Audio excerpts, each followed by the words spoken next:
uh, the floor here.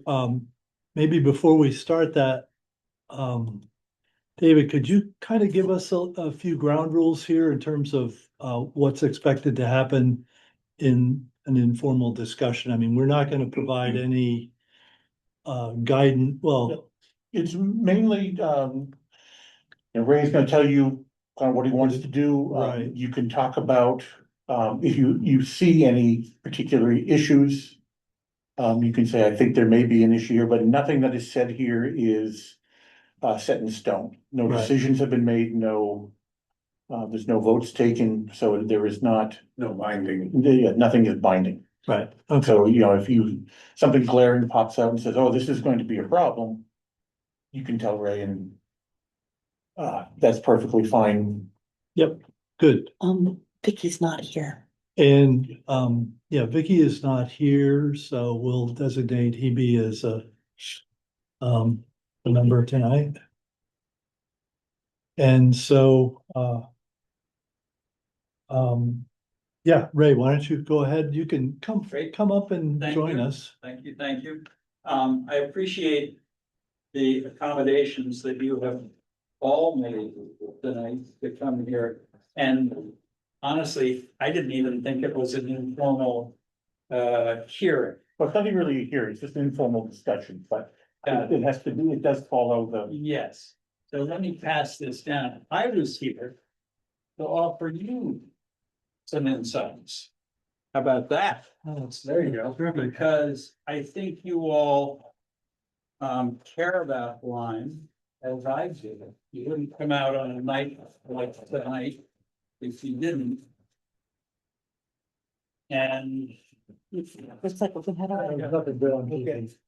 That's what it must have been. Is there ever though? When I pulled in here, there was no other car on the lot. I thought, wait a minute, what is? I'm sorry, I think some of the other board members know you already, but I'm ashamed to say I do not.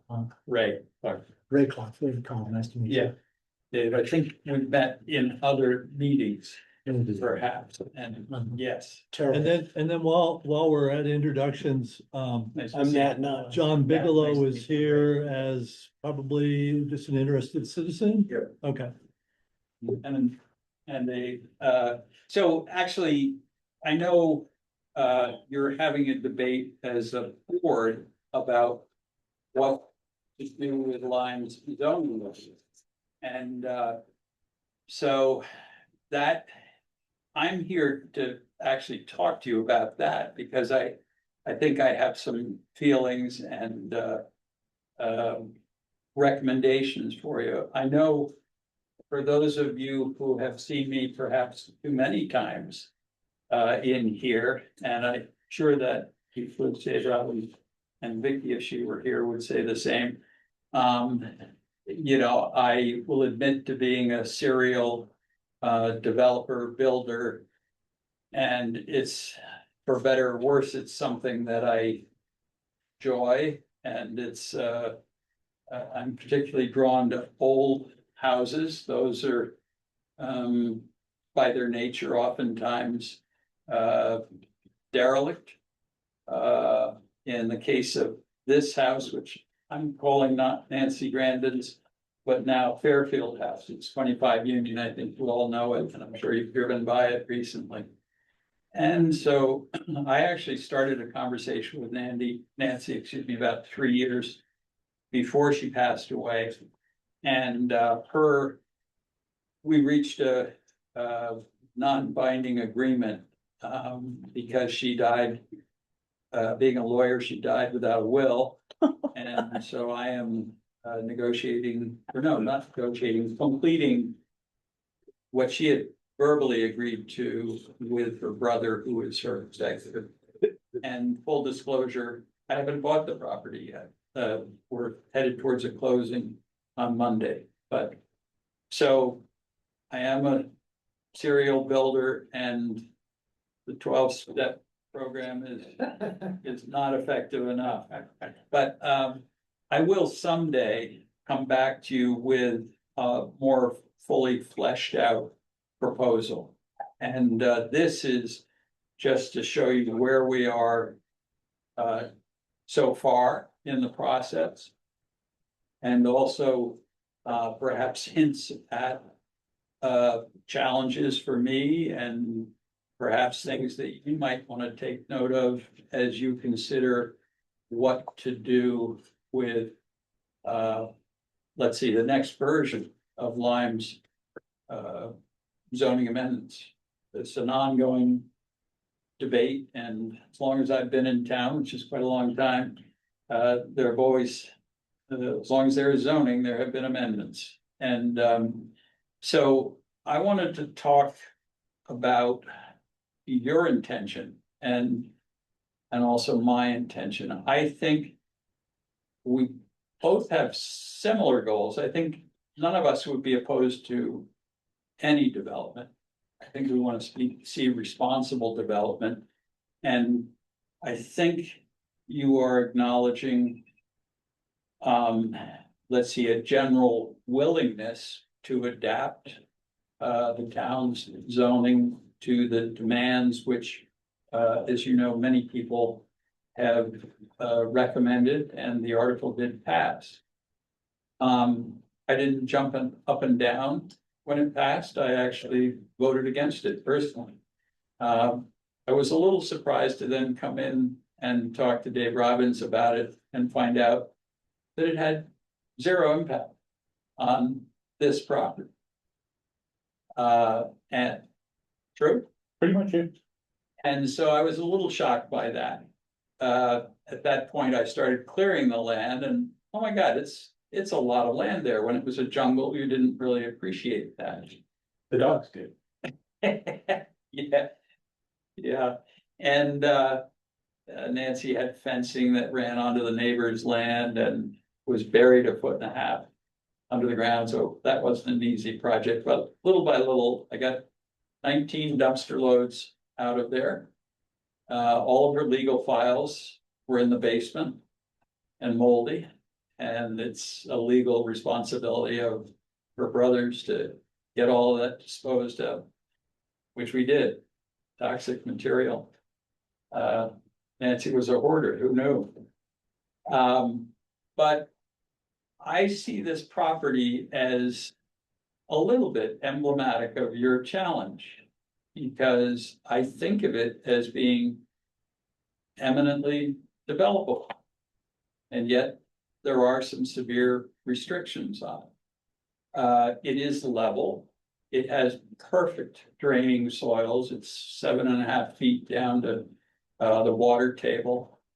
Good glacial soils. That wonderful. Couldn't be better, honestly. Perfect receiving soils. It has town water, and it's a large level lot with road access and village water. And so what I'm proposing here is that in doing looking through the tax files with David, the tax files show it as 4 units. And so he surmised that we could do 4 units with an ADU. And that's pretty much what I've drawn here on the right-hand side that you see here. And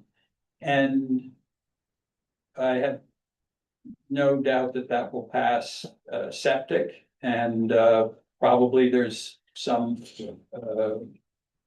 challenges, I guess, in what's on this drawing, but again, this is just a preliminary drawing. But I've sketched in there another house lot, or let's call it structure. And so that brings to mind some of the things that I would like to talk about. I'm actually going to sit down, so I'm not holding forth quite so much. Some of the things that I would recommend that you consider in your revised zoning laws. And again, these may be things that you are considering, and if you are, I'm just not aware of it. So take what I'm saying with a grain of salt. I think a 1 acre minimum lot size is way too restrictive. There aren't enough of them in these districts that you're proposing to add more houses too. I, recently, in fact, last week, sold our Florida house. My wife, is no longer able to go there. And, so that house was 100 by 150 feet, the third of an acre. And that was considered a large lot in that community. It's very private. It's all fenced around. There was a pool there. This was down in Florida. And it was considered a large lot. So I think I would, I'm not sure I would go down as low as quarter of an acre. But I mean, it depends on the type of community, and it depends so much on the individual proposal that you can't, unfortunately, as I understand, you can't regulate for this proposal and not for another one that's a little bit less desirable. But I think a third of an acre is not unreasonable to consider. Can I just ask a clarifying question? Yeah. Currently, our acre requirement is 5. Well, in the Lime Common District, it's 1 acre. Yeah, 1 acre. and Lyme Center as well. Lime Center and Lime Plain. Lyme Common. Yeah. And what is it out in the commercial? 2 acres. 2 acres.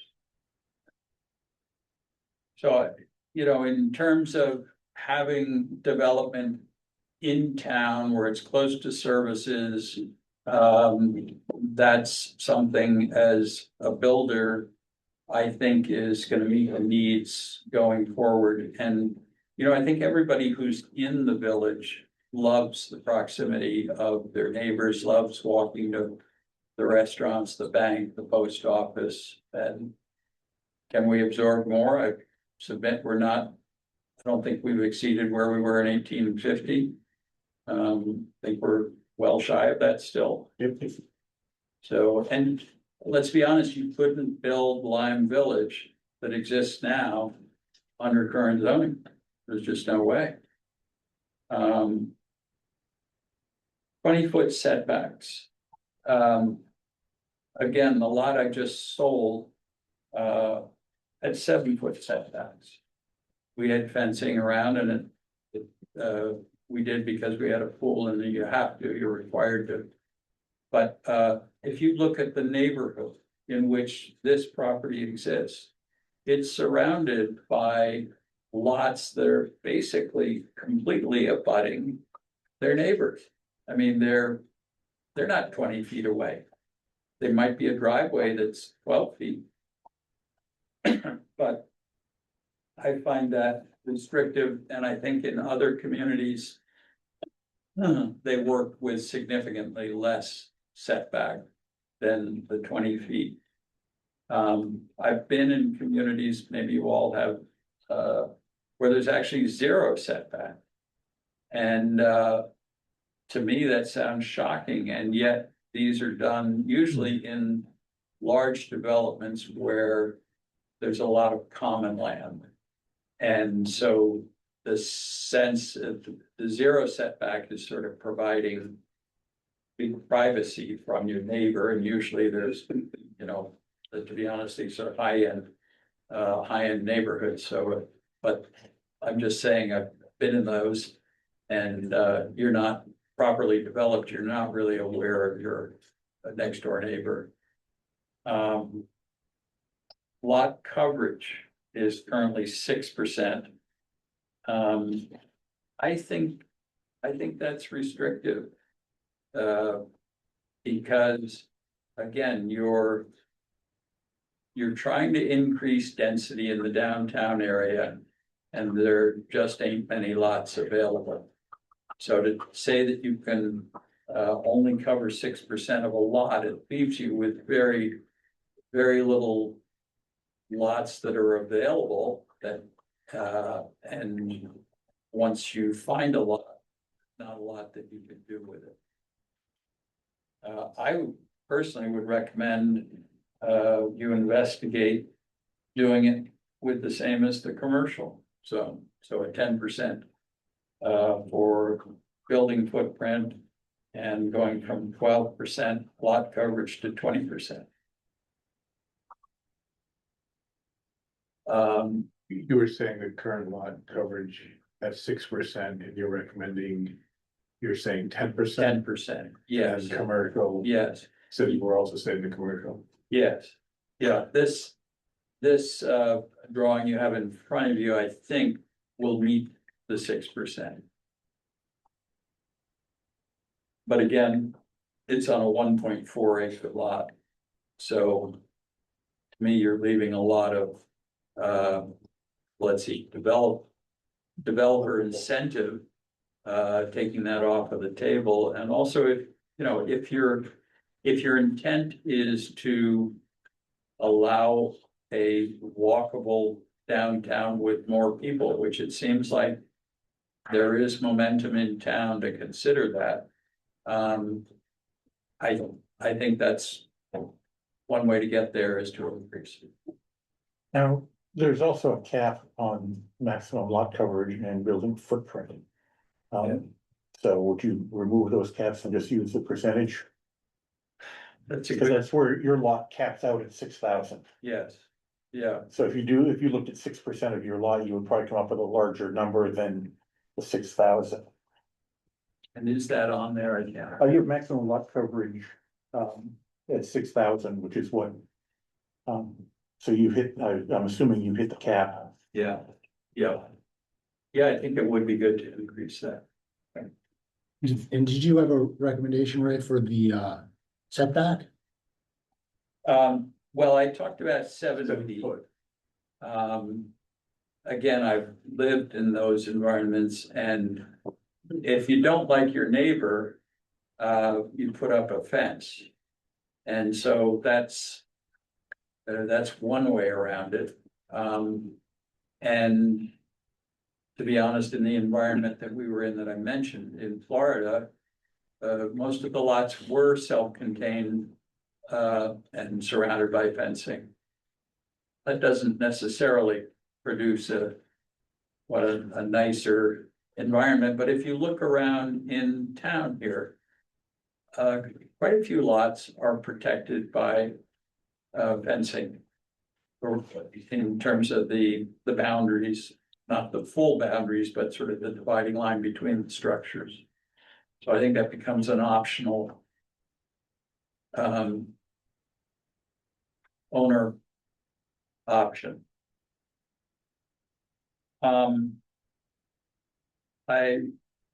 The ADU size, I believe that you are considering increasing that. And I really encourage you to do that. When I did the 14 on the common development, which was 5 units, that was focused on, those were, well, it wasn't at the approval process, it was using existing structures. And then I had to come back later because New Hampshire wouldn't allow, they would have required severe rebuilding of the old structures if I had more than 3, if I had 3 or more units in the building. And this, I'm afraid, is something that the Dowds will run into. As I know, as I think, I believe, the current ADU is 900 square feet. So that's 50 for detached. Yeah. And I would recommend 1250. 1250 is kind of what I was using to do the senior housing. It's enough, it's comfortable for 2 bedrooms and 2 bathrooms. And, you know, even that can get crowded, and these were senior spaces. And what I'm finding in some of those, because they're my neighbors on 14 on the common, is that, you know, as we age, so it's kind of interesting to reflect on those. We've got coming up on a 97-year-old living on the top floor of 14 on the Common.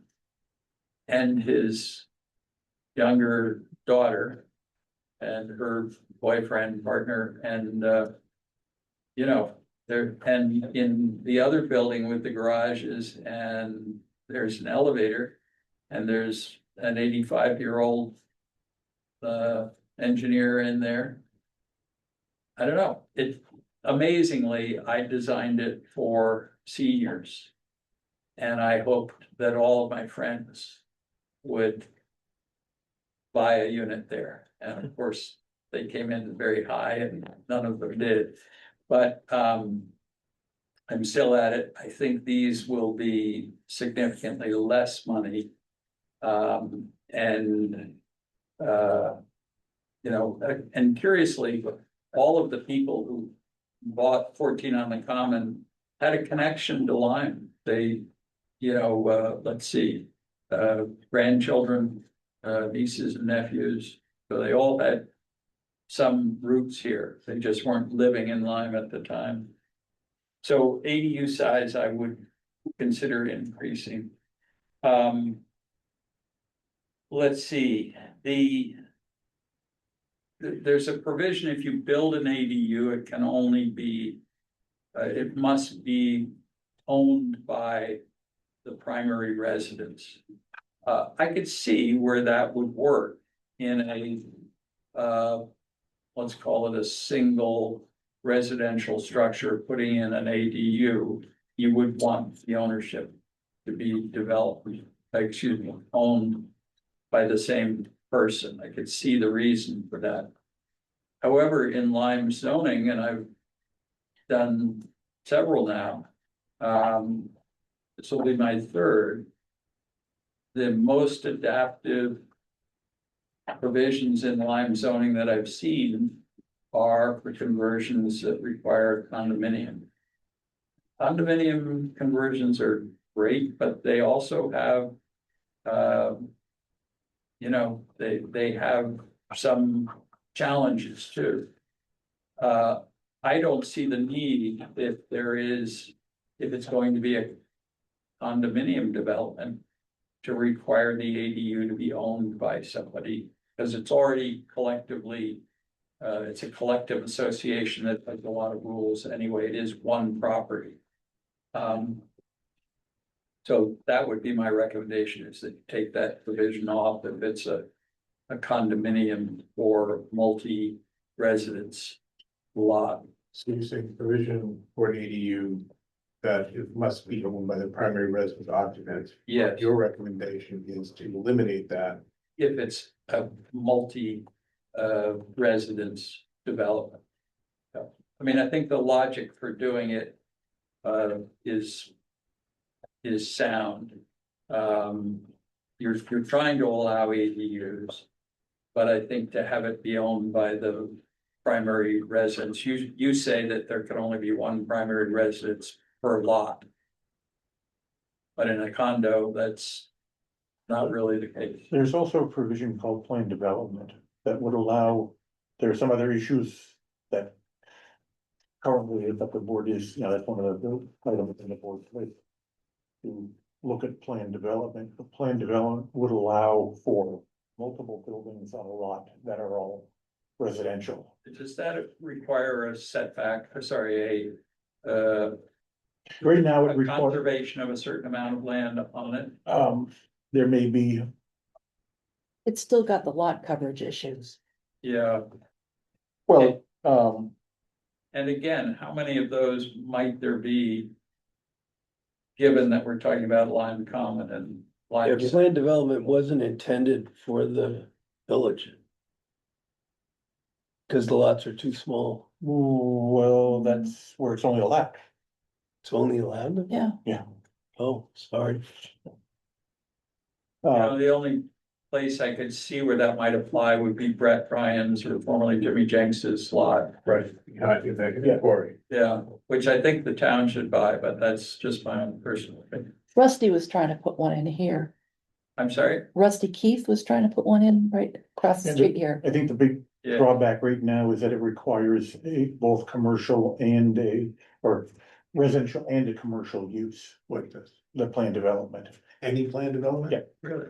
Oh, If you look at the definition of plan development, it says residential and commercial. and Would that be similar to Brett Ryan's, Yes. they said on 10? No, I think it says, it has to have at least a 15% residential component. No, that's, Oh, it does have a section, so for instance, Dowd's might be a planned unit development it's at least because it 15. mixes commercial and.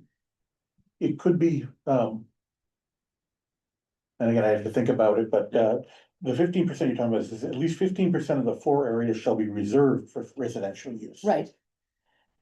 But what does it say about commercial use? The only part of commercial is when you look at the definition, Yeah, the definition Give us a page specifically. For 35 or 25 is the, plan development. And then when you look at the plan development, definition. A mix of residential and institutional or business uses in a single lot with, in more than one building on a single lot. Can you tell me where you're referencing that one? Page 11 in the definitions. I'm gonna keep those 2 pages just. So that's, well, and the gotcha there is if you try to, you can't build an office.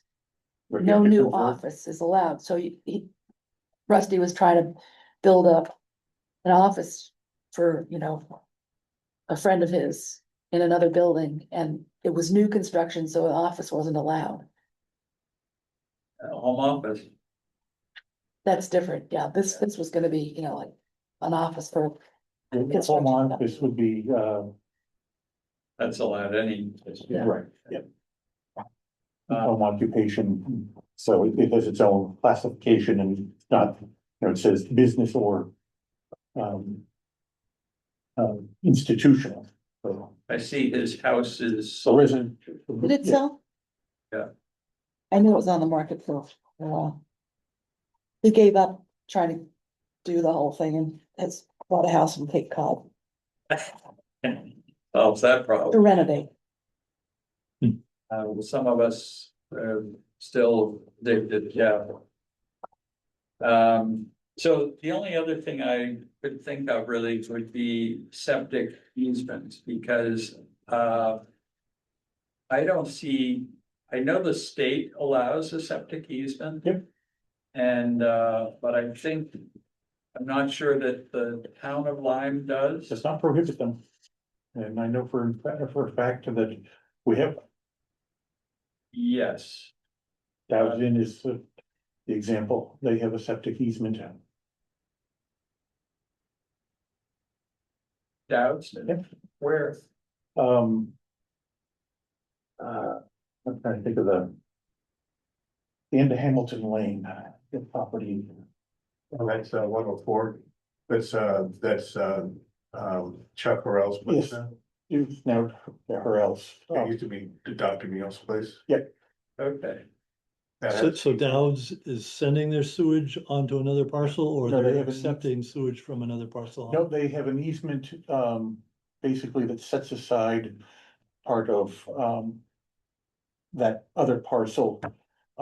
That it can't be developed, can't be used, so that, Are we talking about the Horrell or the, her properties. okay, Cause you have to be able to put a whole nother leach field in if yours So fails. that if they need it, they have that. So Dowd's would build on the other property? Yep, Yeah, and as a okay. matter of fact, come to think of it, Vicky has a septic easement, with property behind her that if her system fails, she has the right to go onto that other property to Mhm. place a septic system.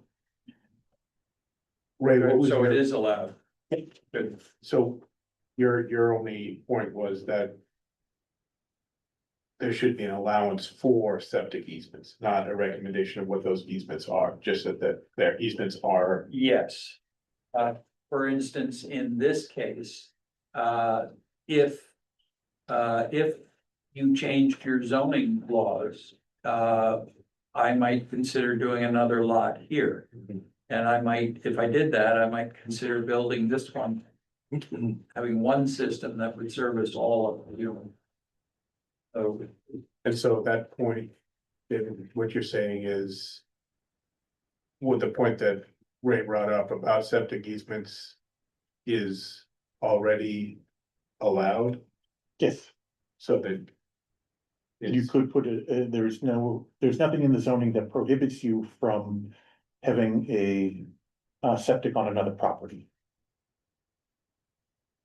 that you own.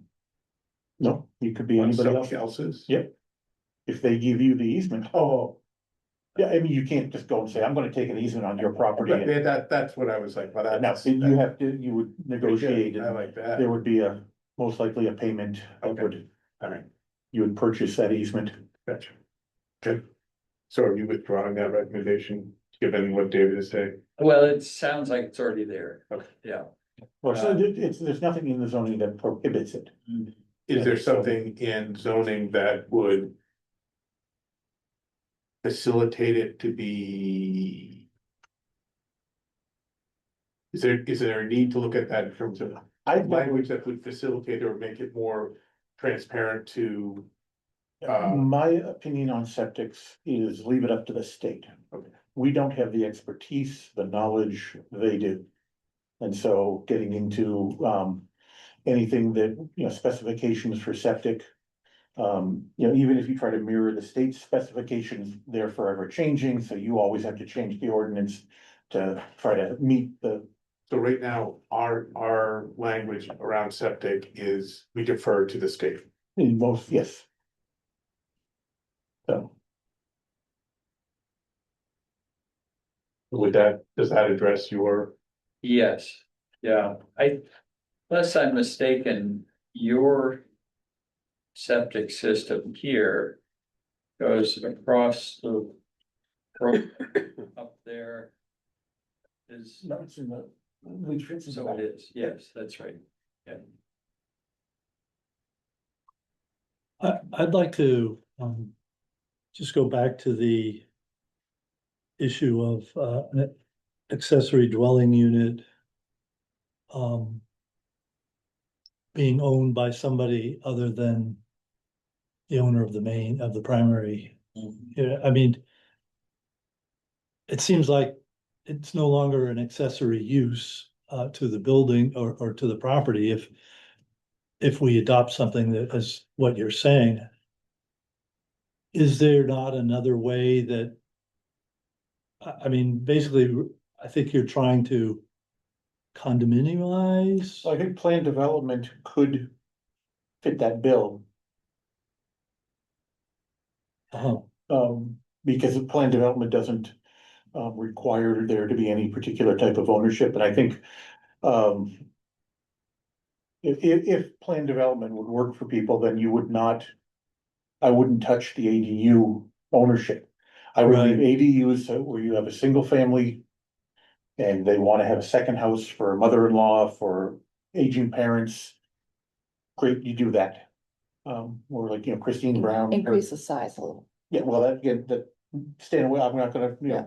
however the board wants to do that, but, that leaves, Town votes. but. That leaves ADUs as accessories. Whereas planned development would allow for, what you're trying to do. Again, right now, there are, I think, some issues that, make it more difficult for people to try, The plan development. Yeah. right, I think because of the requirement for Commercial. commercial use I see. Yeah. in that, I think that makes it. Very hard, whereas, and I'll be honest, I think, it's restricted into the Lyme Common District. You can't do it outside of the three commercial districts. And that makes it, again, harder to do because you have very small lots in those districts. You can't, do a small cluster of houses. You couldn't do a cluster of tiny homes. Whereas if you take that out and maybe allow it in the rural district or in places in the rural district, then you could create clusters of smaller housing units. That would not. Dave, what's the relationship or or is there any restriction imposed upon planned development by Article 5 density? That's one that needs to be cleaned up. No, but Yeah, it's so it's- pretty, I mean, it does need to be cleaned up, I agree, but as it stands, As it the stands, density you have to wouldn't follow, support what he wants to do, right, right? at the moment, no, it would Right. not. Yeah, that's the, Because of lot coverage Yes, lot coverage and building and footprint building footprint. would restrict, that's gonna be your biggest problem. well, the acreage would only allow the number of residential units that could be supported by subdivision. Right. And the only subdivision, there's no subdivision Right, 'cause it's less- allowable. Right. So basically, you're limited to one unit by the Article 5. Yep. So that's Yeah, that is a significant issue. Yeah. That's why I said planned development. I can't believe it could work in the Well, that's, in the that's where it's allowed. in the village. So It's that's there, why but you they can't were, build it. yeah, you can't do it. It's very But clever. There, but I agree, there needs to be some type of bonus situation that happens. Yeah, that was Um, when if you looked at the senior housing article that is no longer in effect. That had some density bonuses for doing senior housing, and the same thing could be for, the board could look at that for planned development. The one issue I have with the smaller lot size. So if you look at a third of an acre, that's about 14,000 square feet. And the state wants to see a 4,000 foot receiving area for septic. And so, The two, you can't have both. but I think that's one of the limiting factors, and we've always thought this on the Lyme Common District, is the biggest limiting factor is the ability to support septic systems. The state says 4,000 square. They like to see a 4,000 square foot area when you subdivide a lot. And you would also have to go through state subdivision approval on, and well, even if you have a 2 acre lot in the Lyme Common District and you subdivide it into 2 1 acre lots, you're still gonna have to go through state subdivision with DES, because it's any lot under or 2 acres or under has to go through state approval. So, again, I don't know how the state would deal with that, the cities, they have smaller lots. So there may be, they may like to see 4,000, but if you can show a workable septic system for the number of units, the state may say, yeah, that's fine. I don't know how, The cities that are not using septic systems. Well, that's have that true. advantage. Yeah. yeah, that's true, they're using, I mean, So there is two- an existing leach field on this property for the 4+ units. And that's something like 800 square. but again, the reason they say 4,000 is for, so that there's a replacement. Yeah. But then in many districts, they also do, or let's see, communities, they also do replace in kind. So you can tear out the old and bring in Yeah. new soil. And again, I'm just saying to me, that's the biggest limitation with when you start to get into the smaller lots. Are you going to be able to have enough septic capacity and, Redundant. be able to put in a reasonable size? But that said, if the state would allow it, Yeah. it shouldn't be a town ordinance that restricts it. In other words, But the idea of saying, oh, yes, you can do this, but then, the state doesn't allow it, so, it doesn't help you anyway. So that's So- something that I think that would need to be investigated to make sure that. yeah. Is there any provision for, I'm sorry, go ahead. Is there any provision for sort of shared septic facilities in properties? Can you have 3 or 4 houses In a that build planned a common development, you unit can. and share it? Yep, absolutely, More in a condo development. Yeah. but again, if you look at Lockline Lodge, all those, they're not residential cabins, they're season, well, they're commercial, they're, but each one of those buildings is connected to a single septic system. They have a perfect receiving area right at the toe of the slope. Up behind them, it's all just sand and Lake Hitchcock did a nice job of just dropping sand right there and And that's what it's basically. on this Alluvial lot. plain. Yes, yeah. So Got a two, lot of- two things, when we looked at all of the regs, fully a third to a half of the lots in the Lime Common and Lime Center District are non-conforming on some Yeah. measure of lot size, lot coverage, setback or something, so we already, the spirit of the area is already non-conforming to this strict. And the second thought was that the Congregational Church owns the 18 acres immediately to the south. Yes, And is there some collaboration possible there? But now we're talking about specifically to this. Yes, I know, Okay. but it is an enormous lot well, Sure, it sure. is in principle, but it actually goes. into the wetlands behind. Yeah, it all goes across the brook. Yeah, And up yeah. the other side, and the Yeah. leach field is way the heck out there. Is it? So just as a way to move conversation forwards, just so that we could separate, because what I'm hearing is two things. One is you're making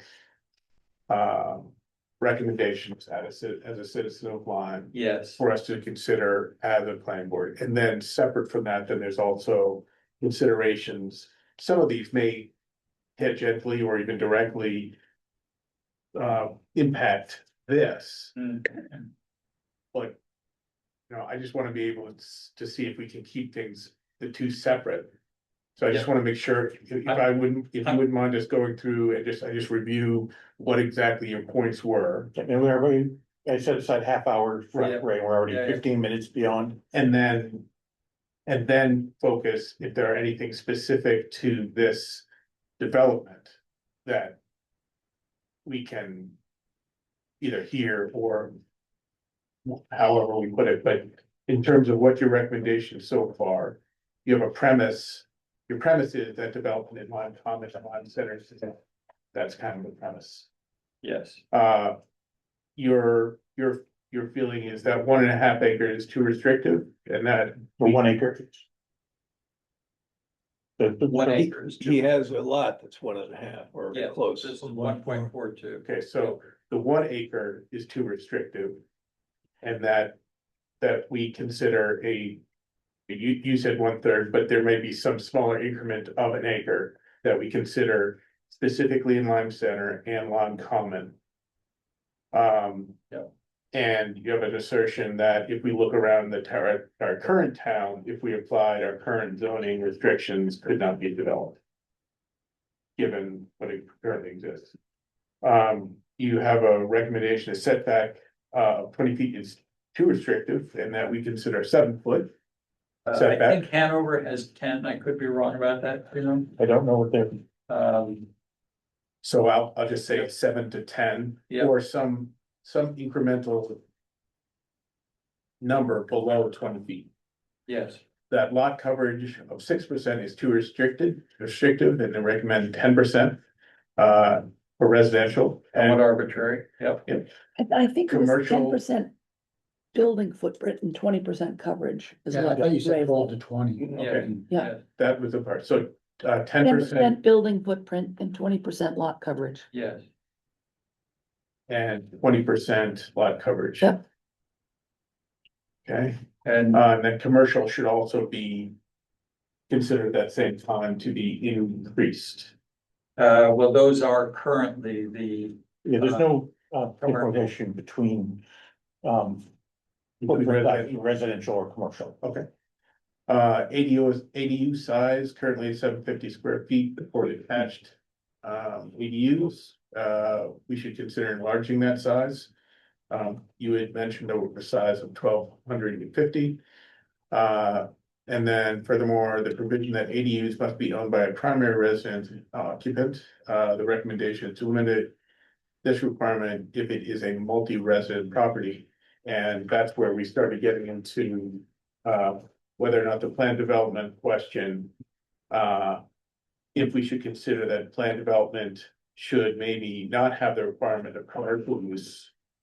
And to allow it for residential use. And finally, you raised the point, but I feel like we felt like maybe it was not necessarily about the septic easements. That in our case, all septic easements are based upon state requirements. Is that Good summary, okay? nicely Can done. can I just ask one other question? You know, it seems like maybe 3 or 4 units might be feasible.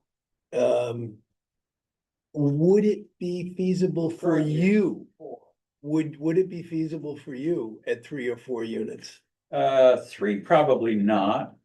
4 probably yes. I've shown 5, so if 5 is allowable with the ADU provision. But that's still, so yes, I think it's better than 4. But you know, by the time you, the back half of the building is gonna have to come off. It's all, And that's the portion that kind of goes off this way or that. yeah, way. it's everything beyond the front portion of that. Front part is the part with all the beautiful slate roof. Yeah, Yes, this part, so this part is coming off yeah, and you're gonna yeah, and then you have to build garage space for the units and all of that. So, I mean, it's more about utilization of, you know, over an acre of land there when we're really only needing about a little under a half an acre. All right, so now I think we're getting into specifically on this, so. Yeah. So what are, So 4 would be the red line. You've got to at least have 4 before you would I even think- proceed. I'm gonna proceed no matter what. I'm buying the property and serve the historic structure. So if you say it's gotta be one house, I'll build one house out of that. But I'm just pointing out to you the restrictions that the zoning places on what I consider appropriate development for downtown Lyme. And I know that your intention is the same. So yeah, this was not necessarily intended to be an informal hearing. This was actually just to give you my opinions as you debate the whole zoning revisions that I think you are going to, as I understand it, you're going to propose perhaps for town meeting next year. So the back half of this already exists, but you're gonna rebuild it. You're gonna tear it down and rebuild Tear it. it down, yeah. Okay, it doesn't have a foundation under it and most of it is rotten under there and in order to make it habitable, it's just beyond saving, I'm afraid. So what you have shown here in this one attached building, is that the total footprint of what you currently have, only is in a different configuration, or is that this is No, what you're it- planning I on think doing? it extends a little bit beyond what is, I do have another drawing, but I don't have it with me. Of the existing footprint, but the tax map's pretty accurate on that. So you could pull that up on the It's- screen. 201. Because I mean, I thought that, And there is a garage there, which is also kind of junk too. I thought technically speaking, the petitioned amendment that passed would allow you to take this footprint or this building area and convert that into housing units. But there's, for instance, the provision to increase it by 15%. Dave says only if it's for a use that is essential to the existing. Even if that's what the intent was, but I will not approve anything because it does not define the units of the increase. Yeah, and so. Oh, okay, that's what currently. So it points to the existing article not being completely adequate. I'm happy to leave these, or I'm happy to take them, what. Ray, just one quick Yep. question. If there was a change in the lot coverage. 20% footprint or the 20% of lot coverage. If that were we'll just say, for lack of better terms, more generous, would you develop this differently? I think the building that I'm showing here, I would probably build if I were able to do it. And build a septic system big enough. So in other words, this being your lot, Yes, even if there were different zoning. And I wasn't sure if this is what you asked. Were you asking in terms of feasibility? Were you talking about from a financial sense? Like, Yes, yeah, like in order for it. for there yeah, to I be mean, if we're development. gonna, if we're gonna encourage a, Right, development, we gotta have a good feel for where that line is. yeah, where the the more tipping units point that you can divide. Well, I your get that, but I infrastructure. wanted to know where the Line. crossover was Yeah, I in mean- your mind. Yeah, I mean, I think the right hand there, I think will be, let's see. I'll proceed with it. Anything beyond that, I think is an added inducement. To So my thi- mind, this yes, would be an added Yeah. investment. And anything larger, anything additional to that would also. yeah, absolutely. I mean, I think, I'm not trying to ask you to add my wallet, but I do think if you're trying to incentivize development. More units gets you there, and it gets you to where, what I think the town is asking for, which is more downtown development. Well, but the other thing, I don't know if that's what the town is feeling, but certainly if, to your point, if. If building this. Drives the cost of. And purchase costs up because that is divided over Yes. fewer numbers. Yes, The larger numbers there would presumably. I mhm, mean, you don't sell under market value, but presumably the occupancy, the cost of occupancy of each of those units would be less Yeah. if you had more Yeah. units. yeah, clearly, Okay. central map. Yeah, I'm gonna be back again for an informal hearing, but I wanted to present what I had and have a discussion about your debate about future zoning. Should I keep these, or do you wanna keep them? Why don't you keep them so you can give them back to us when you check again? Probably be in a different, probably come up with something different, but thank you all for your patience and also for. you can keep yours there. I'm gonna take a picture of it if I'm not gonna keep it. Oh, it's a good idea.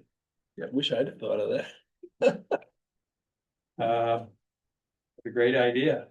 And thank you for accommodating me tonight. My Just find. caregiver at home will There it is. be glad that she can head back.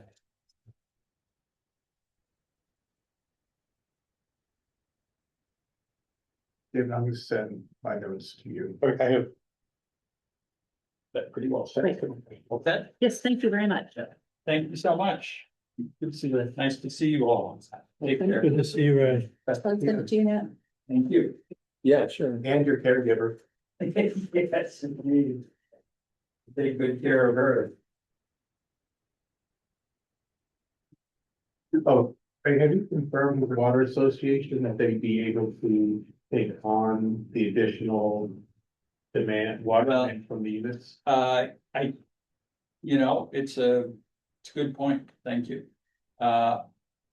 When I did 14, I think they had excess capacity. But that's a very good point. Yes, So I think maybe you should reach out to, Adam, Adam. yeah. So I was under the impression that the town did not have public water systems. Town does not have public water. There is a water association in town that is a Uh-huh. private water association that has wells and feeds a lot of the buildings in Lyme Common. So it's technically a public water system. It's just It's. privately owned. It's So privately owned public privately water. owned, Okay.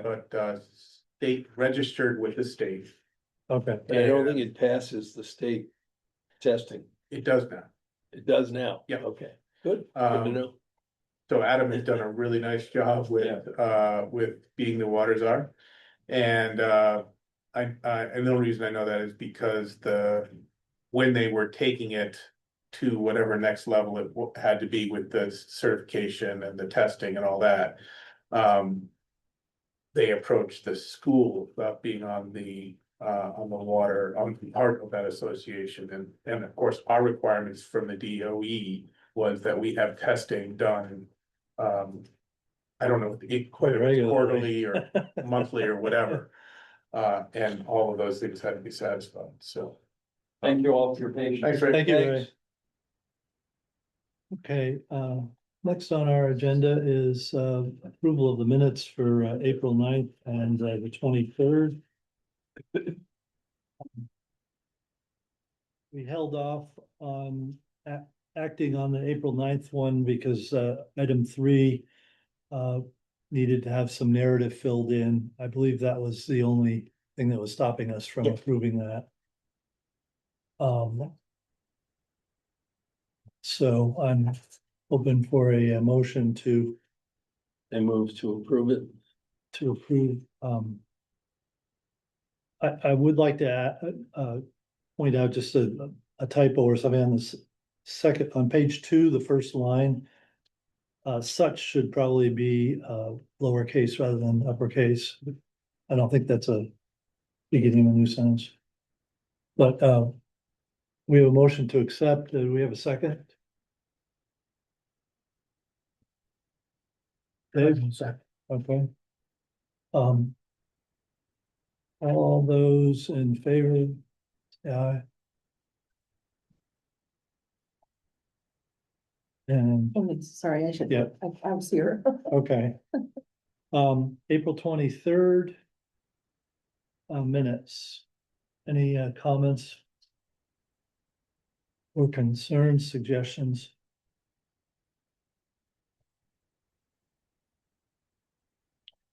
I had a comment, the second paragraph under item 2, kind of the middle of that paragraph, the board discussed not allowing these as conversions. I think it's these conversions, and then maybe an in the rural East Lyme and Mountain Forest districts. And Forest would have 1 R, And Forest might have 1 R. unless it's Forrest Gump. Yeah.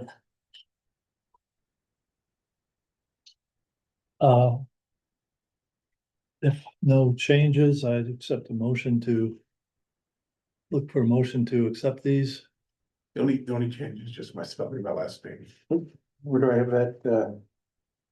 We like to butcher people's names. It's far closer, it's far closer than. Poor Matt is You getting spell it it. for me just so I get it. ENC. ENC, oh. I think I referred to that as Nate Yeah. 15 or 20 times.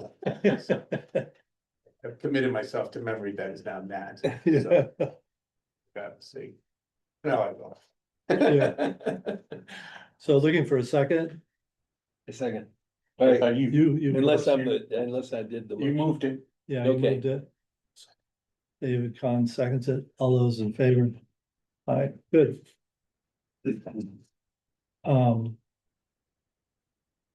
So we are at 8 o'clock and,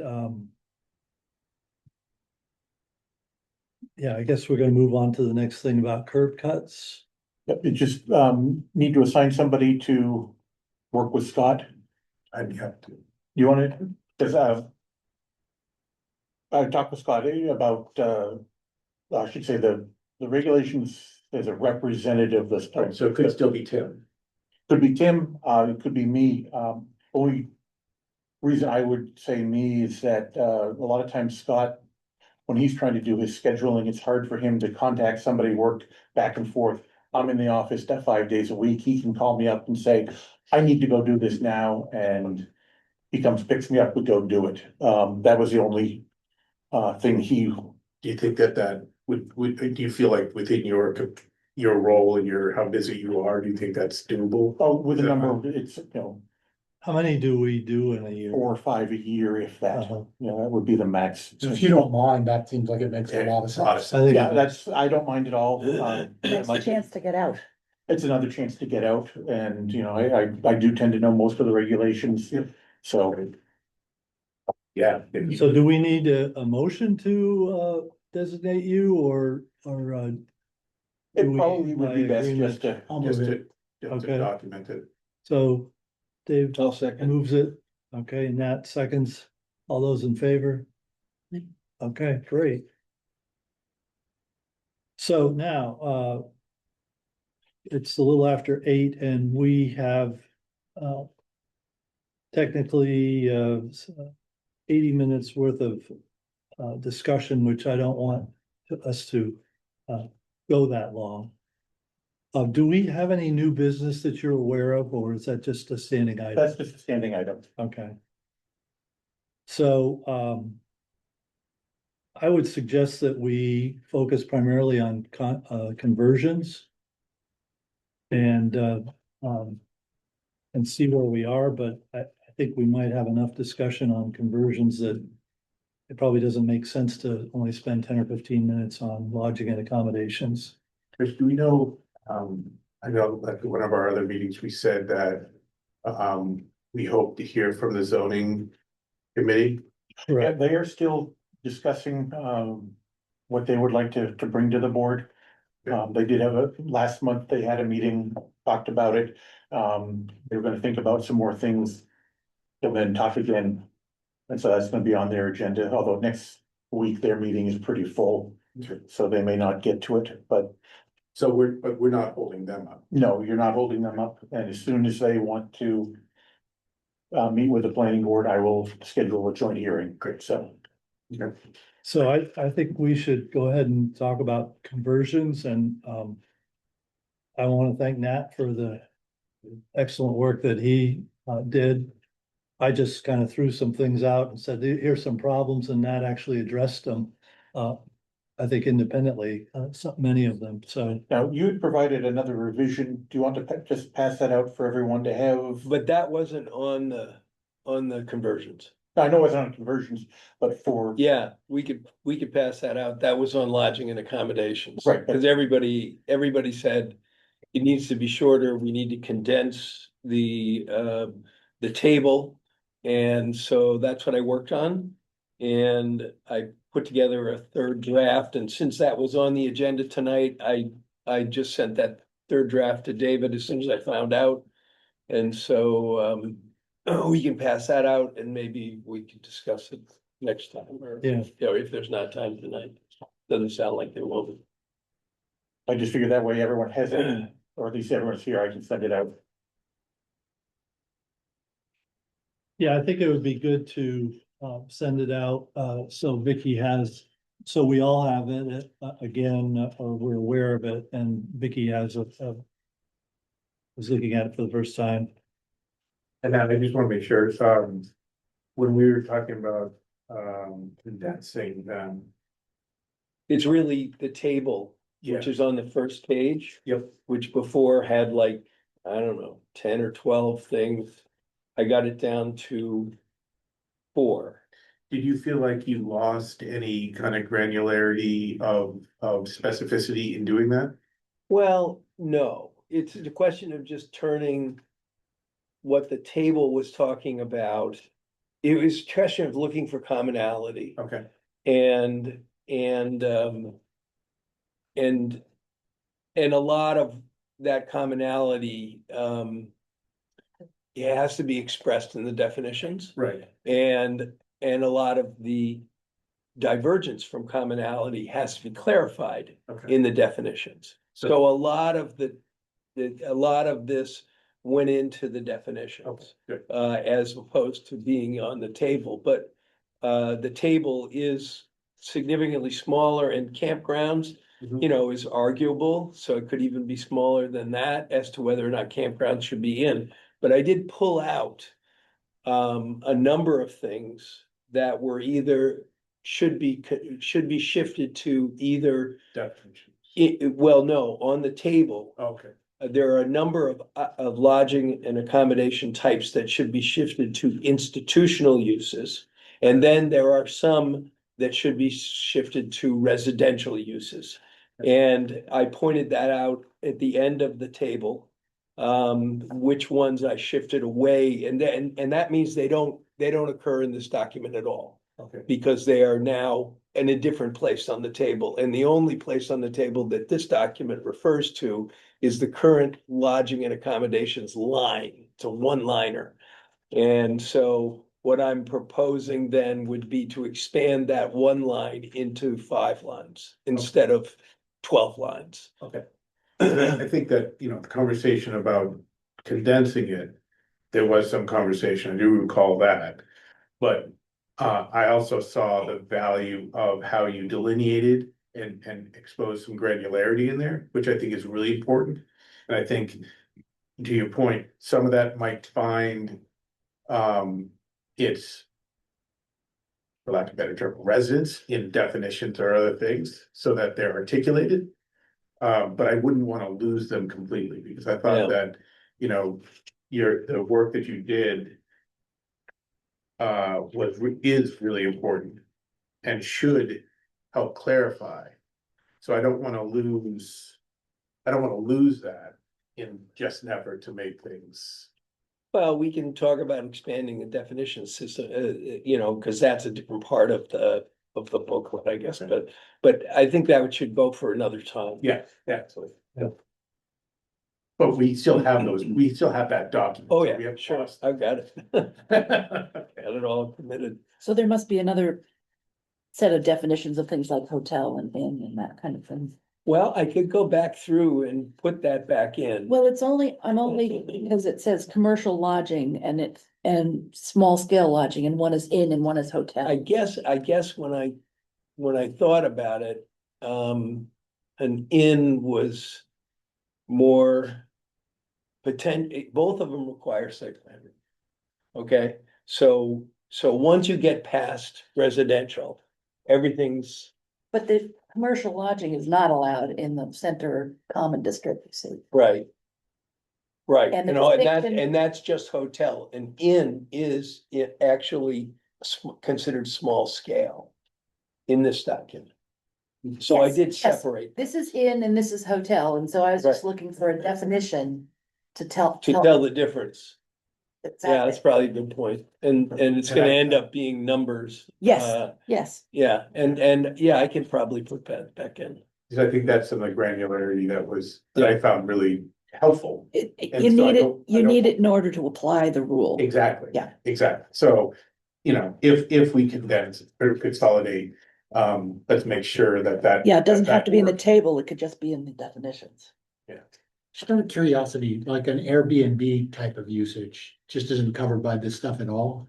No, it is. Well, an Airbnb is considered a B and B, Yeah. you know, a single unit B and B. Interesting. I suppose, or it's considered Residential short-term, hosting, isn't it? short-term unhosted. Yeah, because Okay, you don't. and typically- short-term- They don't typically stay with you overnight. Right. Some people. And short-term unhosted would be site plan review. And if it occurs at all, and it would be under small scale lodging. And if you read this carefully, you would see that that's where it fits in. A B and B, a bed and breakfast itself, you know, you could, I suppose you could, I decided to put that into small scale lodging. And Yeah. the main reason I did is because of the history of Home on the Connecticut. Right. Which started out as a residence and then moved to a B and B and then seemed to have morphed into like Apartments. a rooming house, you know, or something like that. And so the question was, you know, could site plan review and recurrent site plan review, when you saw sort of the creep of what was going on, have stopped that or somehow reined it in, was the question. And so that's why I put it into small scale lodging instead of the residential, just because, you know, it would require site plan review and you need to. But so you're saying then, under here, someone decides they want to go live in Paris for 6 months and they're gonna Airbnb out their house in Lyme while they're gone, they would have to come in for site plan review before they could That do this? is correct. That's what I'm saying. That strikes me as insane, but Right, so, then I thought I heard. The maybe- problem is controlling the situation, which is otherwise that somebody owns two properties and they just rent out the other and they don't host it. And that ends up being a problem. But isn't that just a rental? yeah, I mean, why, how's that any different from owning a house and renting it out to somebody? Yeah. That's what I thought. No, this is short term.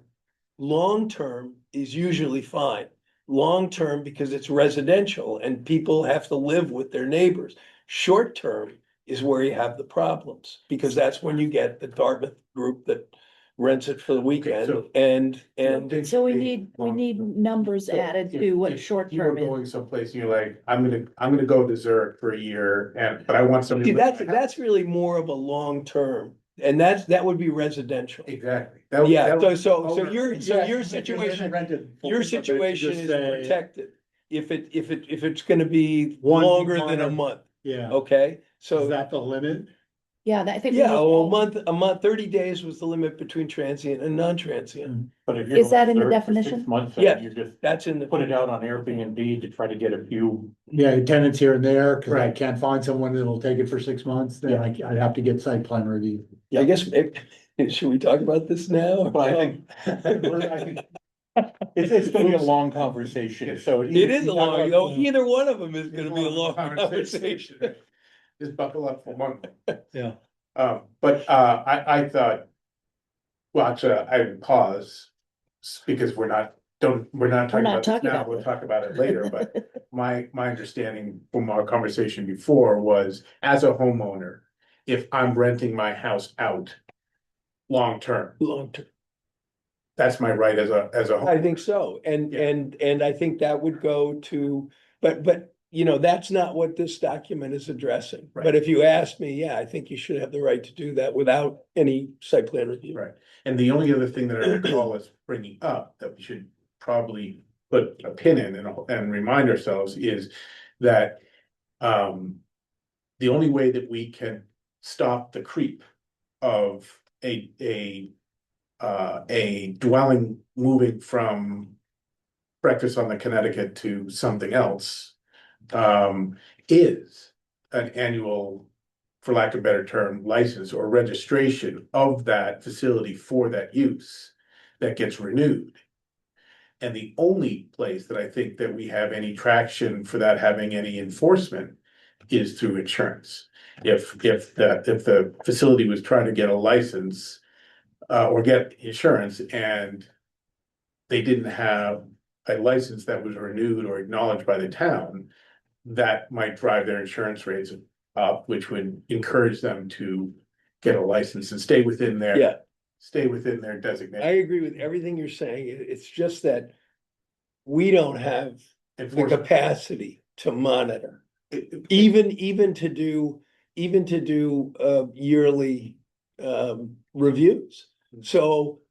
So everything is based on complaints and under those circumstances, what happened at, you know, home on the Connecticut would have played out pretty much the same way. Right. Because the complaint came in because the fire, they were there on a false alarm and they said, you know, this place is all screwed up. You're gonna have to do something to correct it. That's why it came to our attention, and that's why it triggered more reviews, you know, fire code, et cetera, et cetera. Mhm.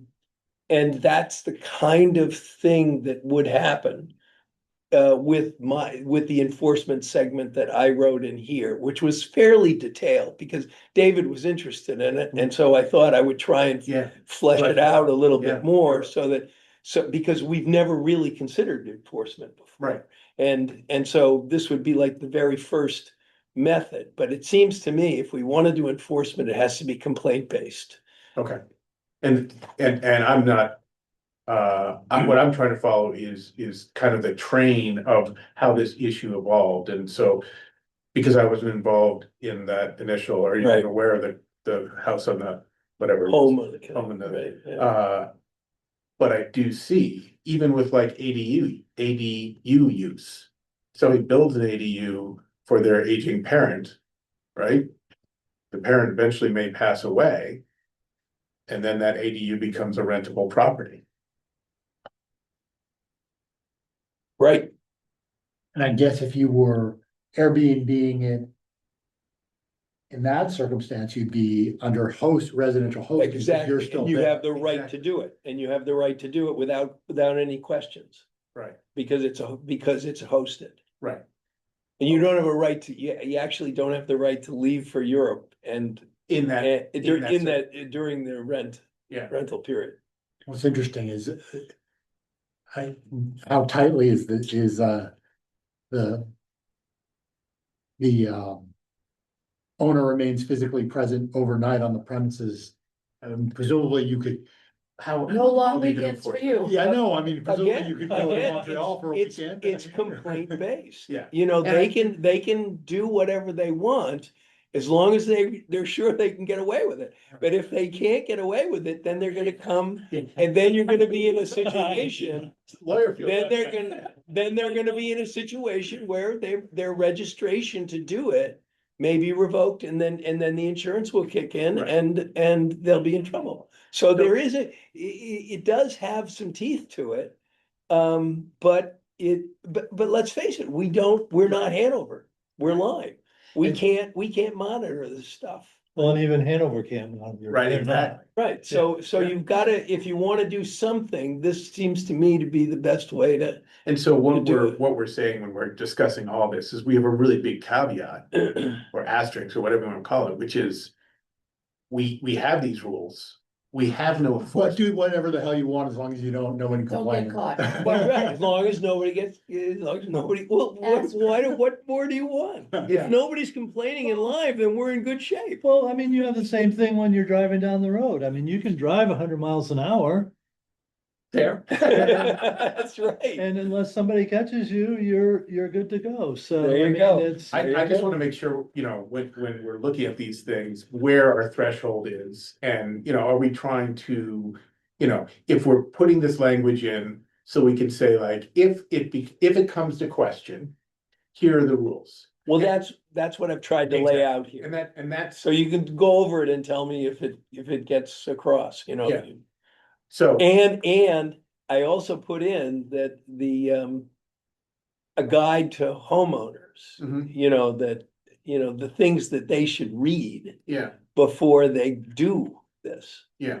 And And I think that's a whole lot, we're farther, we become clear in our intent, or the intent by articulating these things than we are right now, which is kind of like, we don't know what it is, but we know it when we see it type of thing, and We have to be specific enough so Dave can interpret it. could interpret it. yeah, exactly. Or for that matter, if there is an issue that arises, whatever enforcement takes place at that point in time can go back to something and say, here's the intent.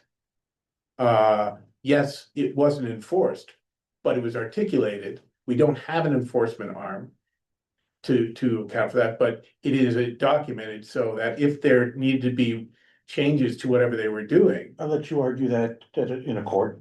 What's that? I'll let you argue that one in a court. Yeah, I have no idea. I have no idea. I mean, No junkyards allowed.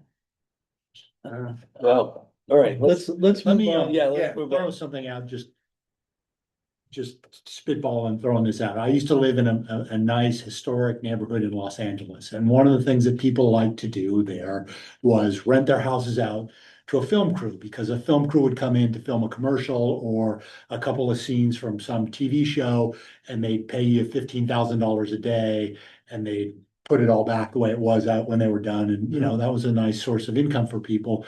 And the rules, for the neighbors, it's miserable because you go out to work and all of a sudden the whole street is parked up with craft trucks and there's, guys standing on your lawn drinking coffee and, but the rule there was you were allowed to do that, but there was a limitation on the number of days you were allowed to do it a year. So you have 2 weeks or 20 days, you were allowed to rent your house out for that amount without going in and getting a permit. And maybe for some of these things, like the Airbnb use, you might say, it's a different thing if someone's doing it on a very occasional basis from if they're taking a property and turning it into an Airbnb where they're renting it out all year But round. then you gotta monitor. Well, no, you don't, because again, you would have the same mechanism of enforcement. If someone's doing it and no one's complaining and no one knows about it, who cares? Are you But gonna know what happened in the past? well, but if you're the neighbor and that's happening every weekend, and then you would know. You would say, hey, this person's renting out their home every weekend and I'm having parties and beer cans on my lawn and whatever. I'm not defending that. I'm not Yeah. Right, proposing it. I'm just throwing something out there. Okay. Because but I think we're really infringing on people's use of their property and, Right. there's a sort of live free or die, shit, I paid for this and I'm paying taxes on it. Why? You're telling me I can't do what I want with my house? But I think that Nat was making the same point about rights of ownership, and we were also talking about that it's complaint based. And I see that there is conflict between what you're, an idea, I'm not saying it's that one, but an idea is something like that, to being a way to register or limit frequency, and then giving, whatever town official would be, taking those permits to say like, oh, well, right now zoning or planning says, you can do it at this frequency. It looks to me like you've done it more, so I can't give you this permit. And that's the enforcement. But it's to your point, Nat, it's a complaint-based, thing. It is passive in the sense that it's documented and it's the responsibility of in this case, homeowner, to come to the town and say, hey, I'm doing this weekend or this month or whatever the thing is. And then people know to do that. And if it becomes more frequent, then there's a mechanism by which somebody can say, oh, it's only allowed this often and you've exceeded that. So on that basis, I can say no.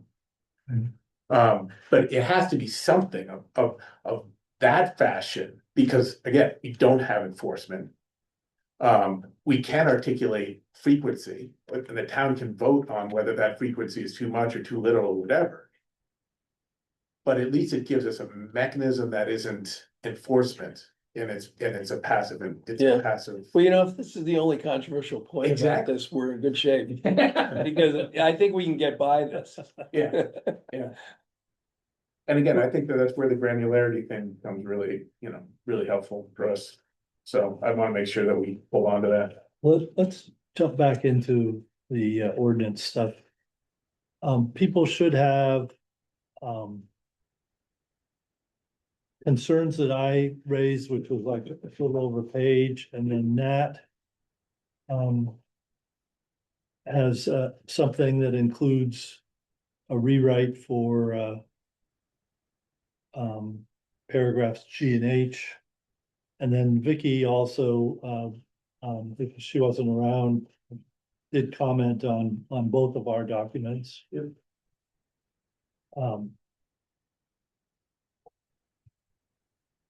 So I don't know where to begin here. I think we had pretty much discussed G last time. And Yeah. the language that you have, I think, is the What- same or compliant. What I have, was no building in Lyme may be converted to more than 6 units except as permitted in H. Right. Yeah, and that's essentially what he says That's what- in the rewrite, it Yeah. does it in the other opposite order. Except as provided in subsection H below, no more than 6 units shall be permitted in any building. So it's basically saying the same thing. It doesn't matter how it's written. We've changed that with G. Yep. Right. Um, And then there was the question that you raised. That we had this building that was had to be over in order to be converted, it had to be over 5 years old, and it had to have water, it had to have utilities installed This is. for H. 5 years. Let's say. Is that correct? Yes, A says structures less than 5 years old or structures which are not served by wiring, heating and plumbing, including sanitary facilities during the previous 5 years shall not be converted to any other Except for, than a single dwelling, right. and use in a single dwelling. So Rich said that that's in conflict with the town, with what the town voted in. And so it was important to make that compliant with what I was writing. And so basically I just said that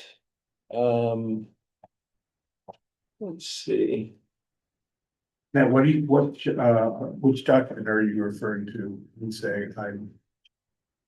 Which document are you? So I'm actually, it's not in, it's in a document that you don't have that I changed the wording of, and I probably shouldn't get ahead of myself, so maybe I'll just leave that. Can we go back though to A? Yeah, go to A. So A, I just want to make sure that we all understand what A is saying.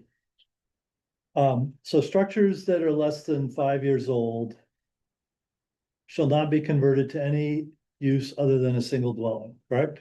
Yes, And also structures which didn't have wiring or heating or plumbing for the previous 5 years cannot be converted into anything.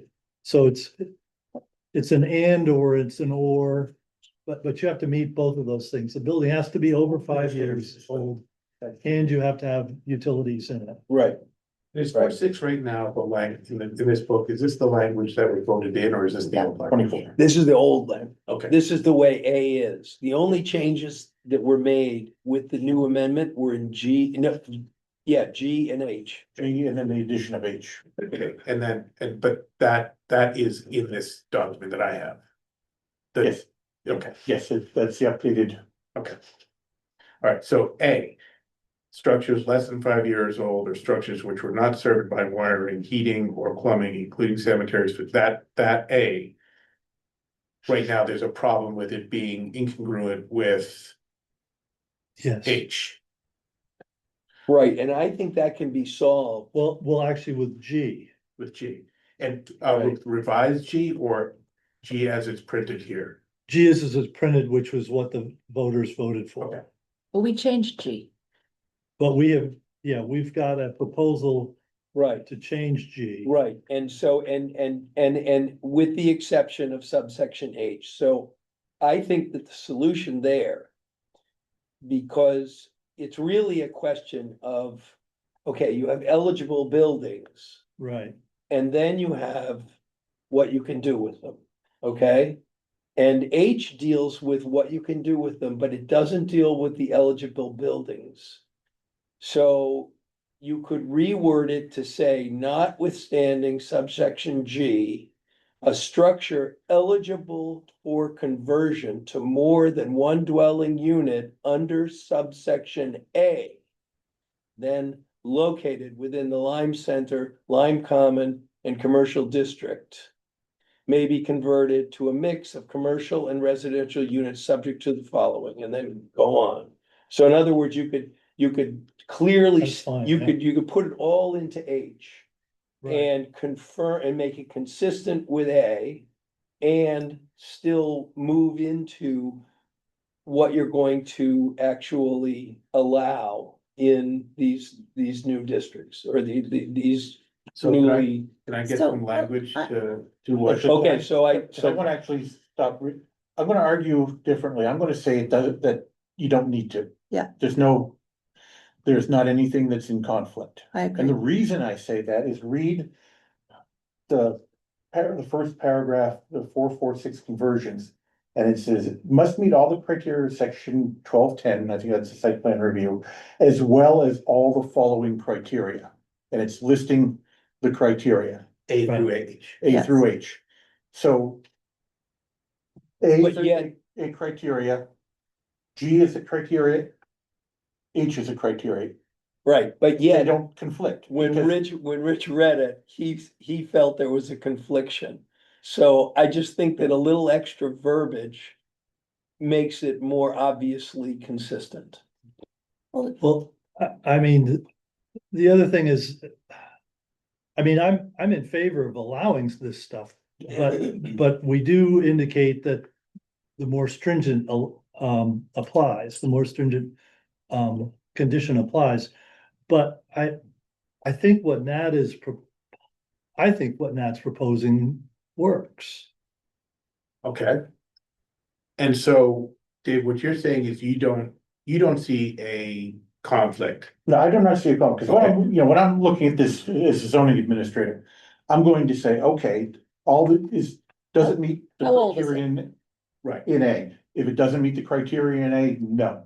okay, If it does, then we go through B, C, D, all through those. Why did Rich think that it was in? exactly. So Incongruous. that's my point, because you're reading as a zoning administrator, being very familiar with the document. I'm thinking of the layperson reading this and coming away with a different impression. So anything that we can do to reduce the chances that somebody might read it in Right, the way that Rich was suggesting, Yeah, I think is a good move, so that, that there's less chance for misinterpretation, even though it may not have to do with application, because it could be clarified by you.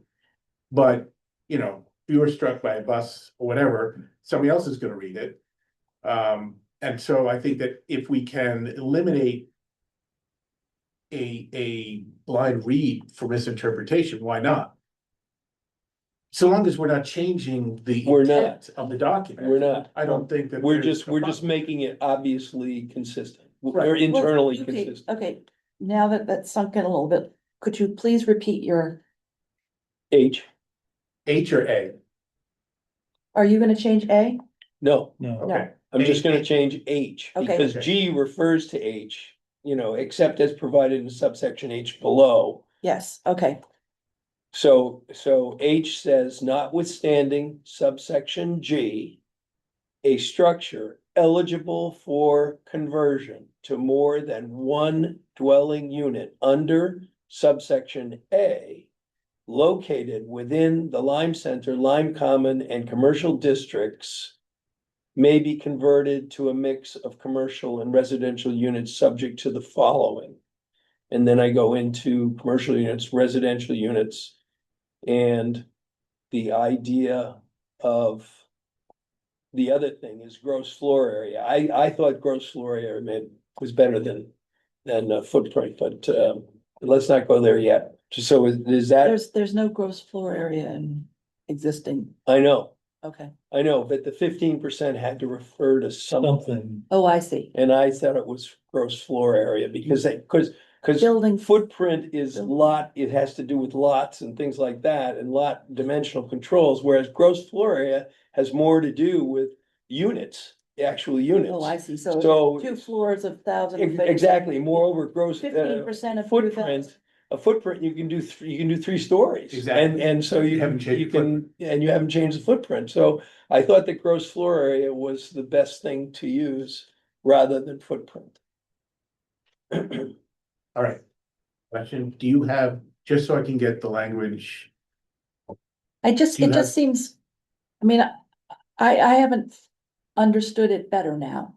I mean, I thought, what is The first thing existing when you there? said notwithstanding, Yeah, I don't like the notwithstanding part. again, if I was It's going back words to that I my don't programming thing, I would refer to that as spaghetti code. Yep. Yeah, Sure, you can Or take if out, you're you knitting can take out the yarn bar. notwithstanding. but the point is, let's start with language and then we can revise it. So Okay. if it'd be great if we could just throw it up on the screen somewhere, but do you have the language as read somewhere that we can, Throw up on the screen. well, either throw it on the screen or just so that we can have it in front of us? Can you email it to David and then we can all see it?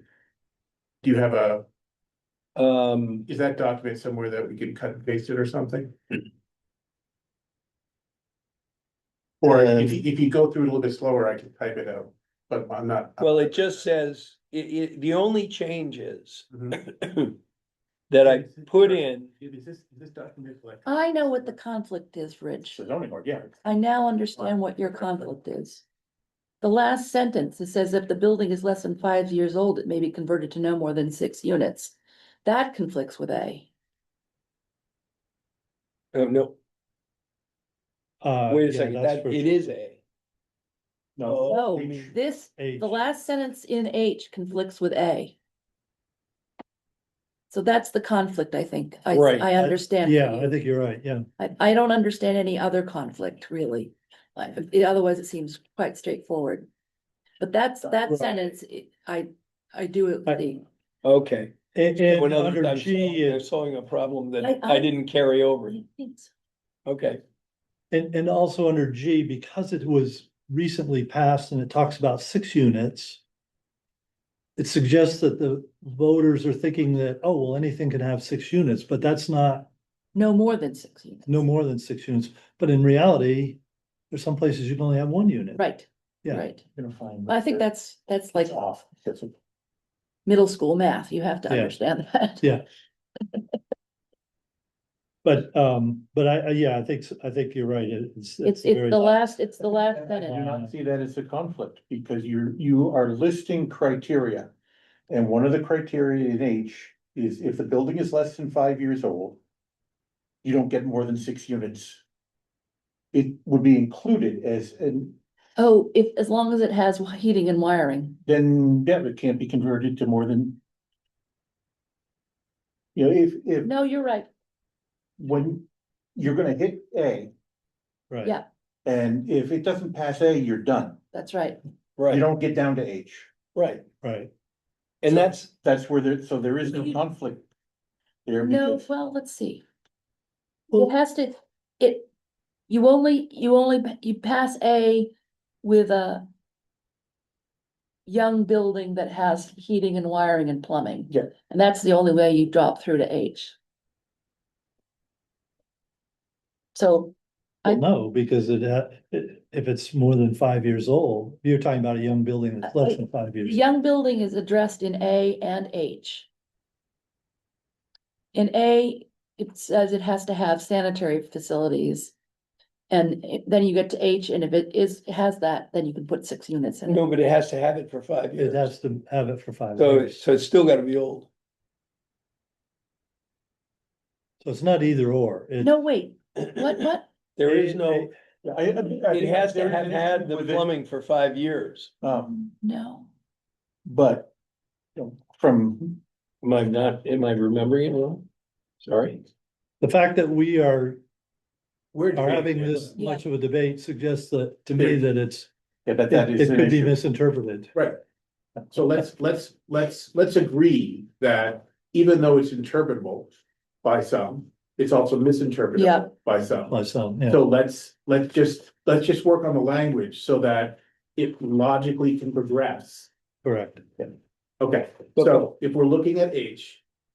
Right now, in the current language that's embedded in the document, which I don't need to read. This because is it's there. Nat's document. This is the town document. Oh. Our zoning ordinance. All right, so it reads, for any building that is within Lyme Center, Lyme Common or commercial districts, yada, yada, yada. Do I need, or can everyone agree that that's what we're working from? Yeah. What are, right now, we're not gonna debate it, but what are some of the revisions that are being recommended that we might alter that paragraph to clarify? Who has some changes? So Nat has the changes that we all got a copy of. Did we? Yeah, I think it would probably be better if we went back and discussed these individual wording issues. Once we accept the whole concept of what we're trying to do. And why don't I just read you this pre-letter. I'm submitting for discussion a proposal revising section 4.46 G and H The intent is not to alter the basic policy direction approved by town meeting in 2026 amendment, but rather to clarify the language and improve the internal consistency and practical administration of the ordinance. As currently written, I believe there are several areas in section G and H that may create uncertainty for applicants, the planning board, and future board interpreting the ordinance.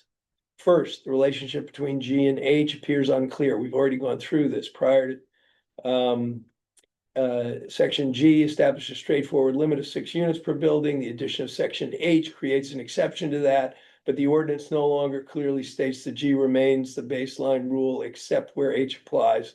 The proposed rewrite restores that relationship explicitly.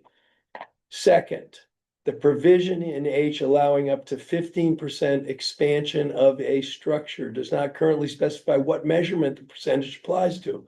It appears this could create ambiguity and unintended interpretation. The proposed revision ties the expansion specifically to gross floor area and clarifies that the expansion is intended to support the functionality and feasibility of adaptive reuse conversions, not to create additional residential density. In other words, no more units. Third, the current language stating that any number of residential units may be created within an existing structure may unintentionally imply that the size of the existing building alone determines the allowable unit count. I do not believe that that was the intent of the amendment. In my view, the ordinance should recognize both the public benefit of adaptive reuse of existing village and commercial buildings and the continuing importance of site capacity, infrastructure limitations, district scale, and consistency with Article 5, which is the density article of the ordinance.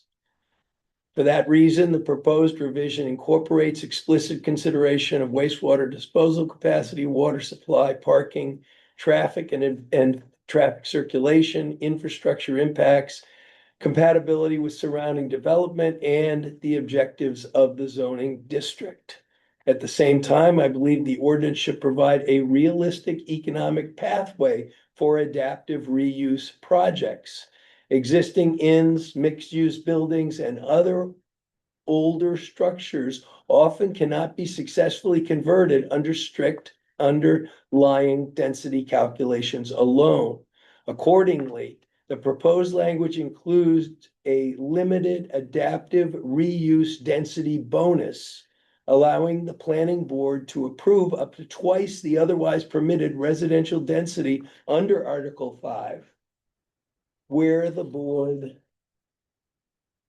finds that the conversion preserves an existing structure, remains compatible with the surrounding district, and satisfies all infrastructure and safety requirements. My overall objective is to produce a section that preserves the policy direction approved by town meeting, encourages adaptive reuse, avoids unintended or unlimited density increases, provides clearer guidance to applicants and the planning board, and creates standards that can be applied consistently and defended if challenged. So I appreciate the board's thoughts on this.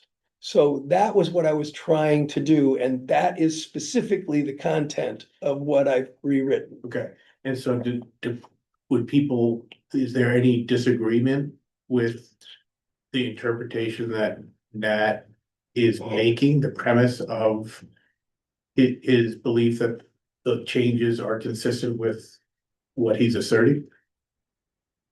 In terms of what his language is here, Not necessarily what his language is, but I think what his goals were. Yeah, what the overall idea is. Does that make sense to people? Right, in other words, if we had other people here, Nat is saying, here's what I think the intent was. And if this is the intent, I'm making these following recommendations. So I think the first question is Nat's interpretation or Nat's interpretation of what the intent was or is accurate? So I go to you, David, and ask you.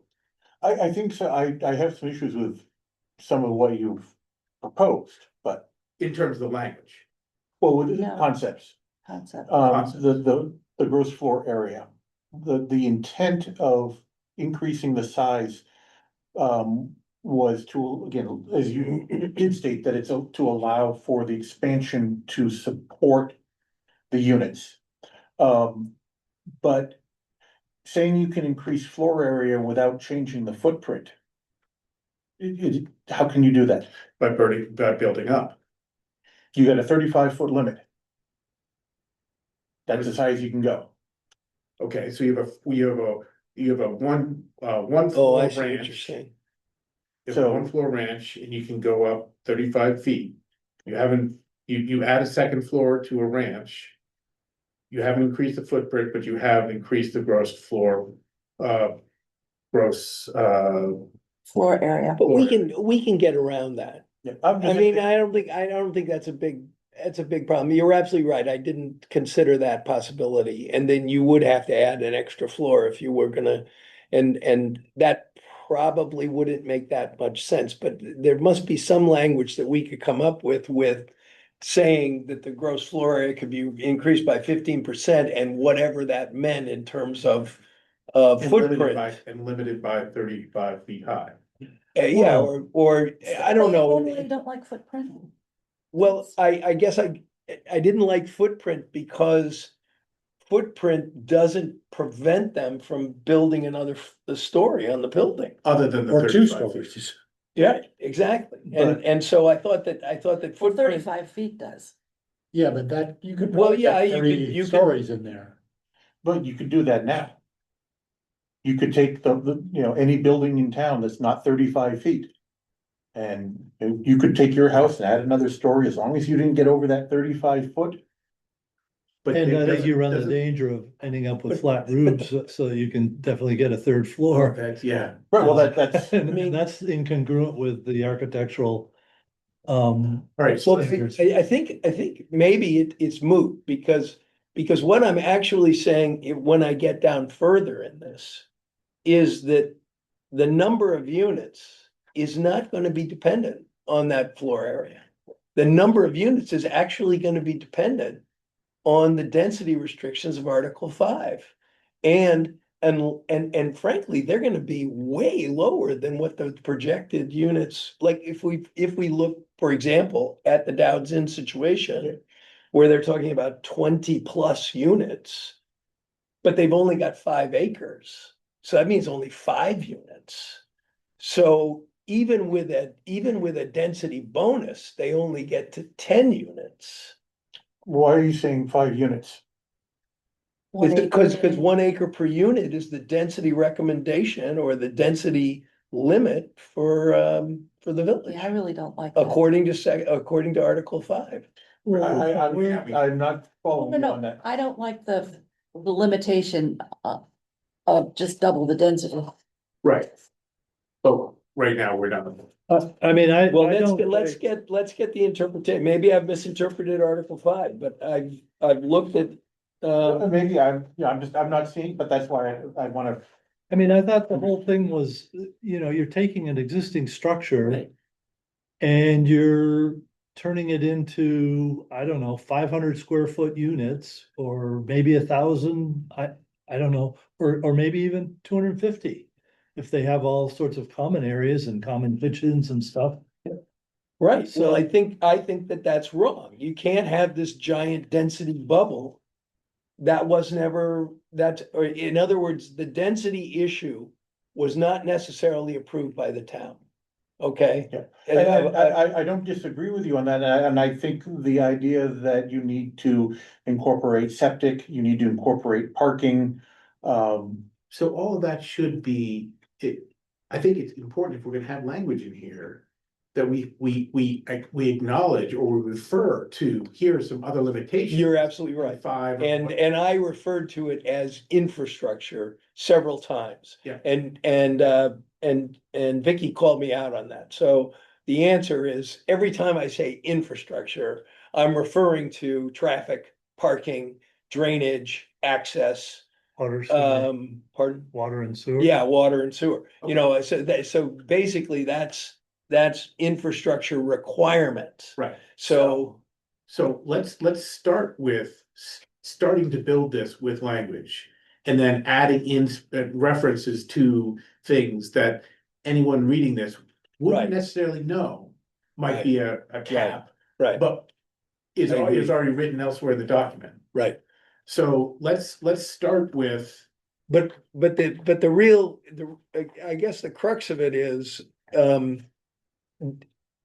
is there not in, somewhere in Article 5, the stipulation that a lot, you cannot build more units on a lot than if you subdivided it and put one unit per subdivision. Well, That Says not, planned development, that's,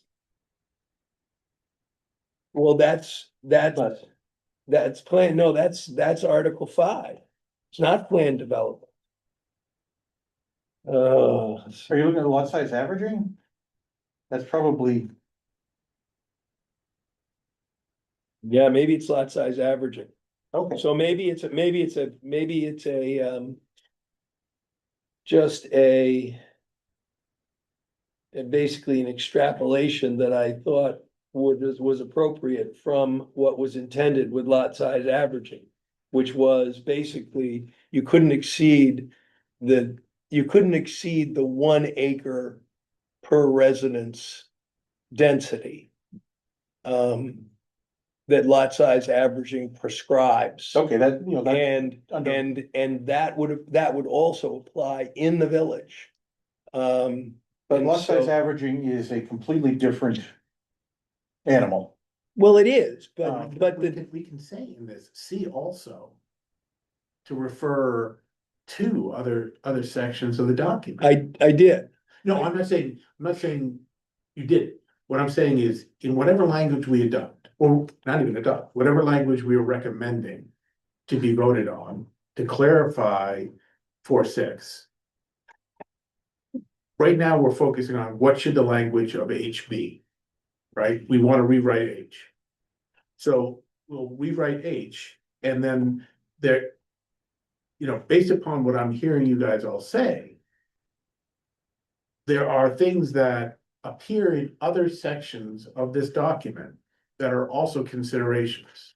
yeah, exactly, it has to be consistent with the intent of Article 5, which was a density limitation. Right. So we can, in this section of 4.6, we can say, you know, please also refer to subsection or to 5. Well, I did. I said things that have to be considered are density issues and lot size. Right. And I might have even said as per Article 5, but that was my point, that So I'm agreeing with you.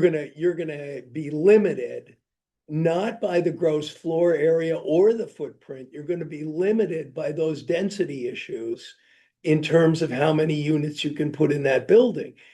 And in this case, the case of this Dow's Inn, was nowhere near what they intended. Okay. Because if you look at the density, maybe it doesn't actually say it, but if you look at the intent of it, then, you know, you pretty much starts at 1 acre, 1 unit per acre.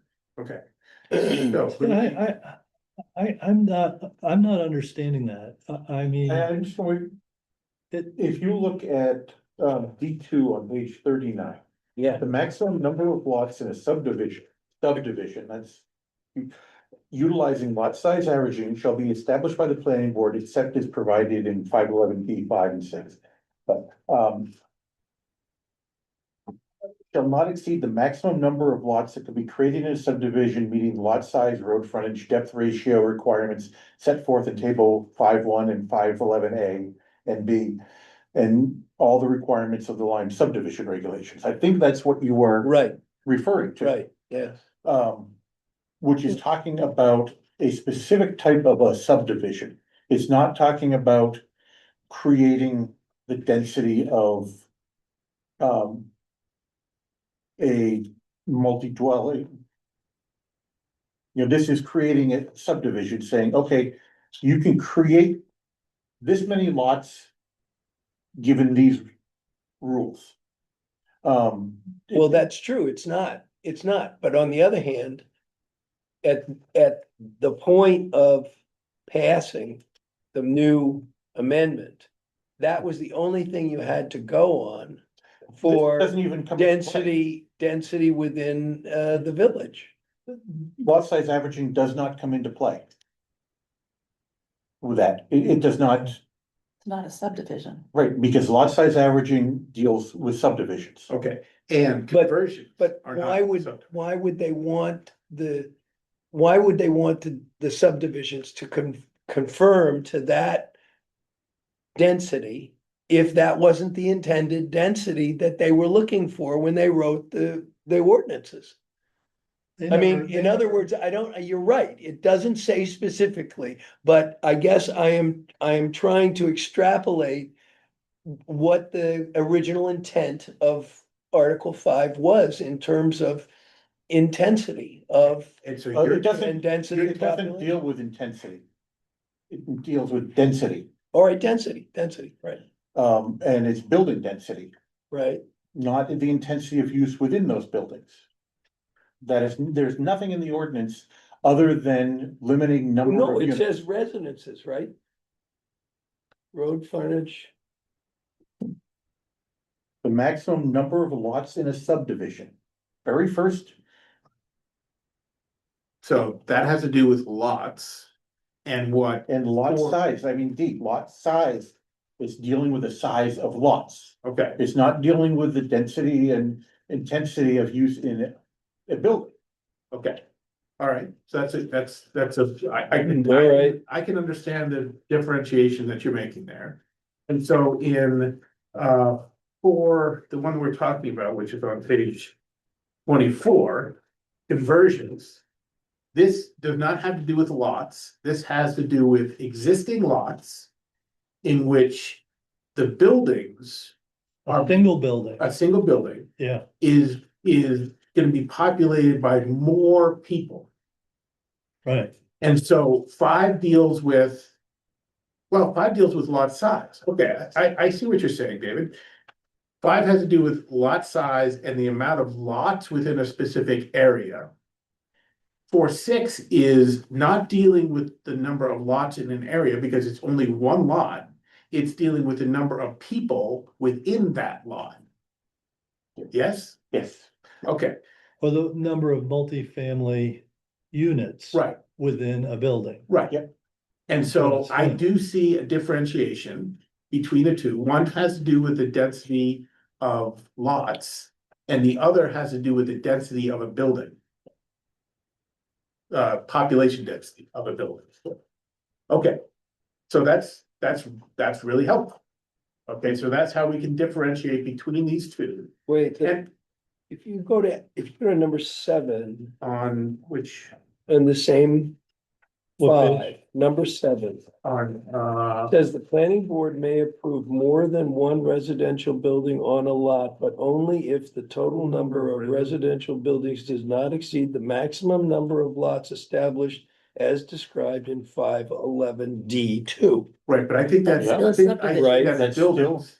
That's That's buildings, not- number of residential. It says building- residential. Buildings. Oh, okay, I got it. Okay, so So, 5 is dealing with structures and lots. 4.6 is dealing with people within existing buildings and lots. Therefore, they're dealing with 2 different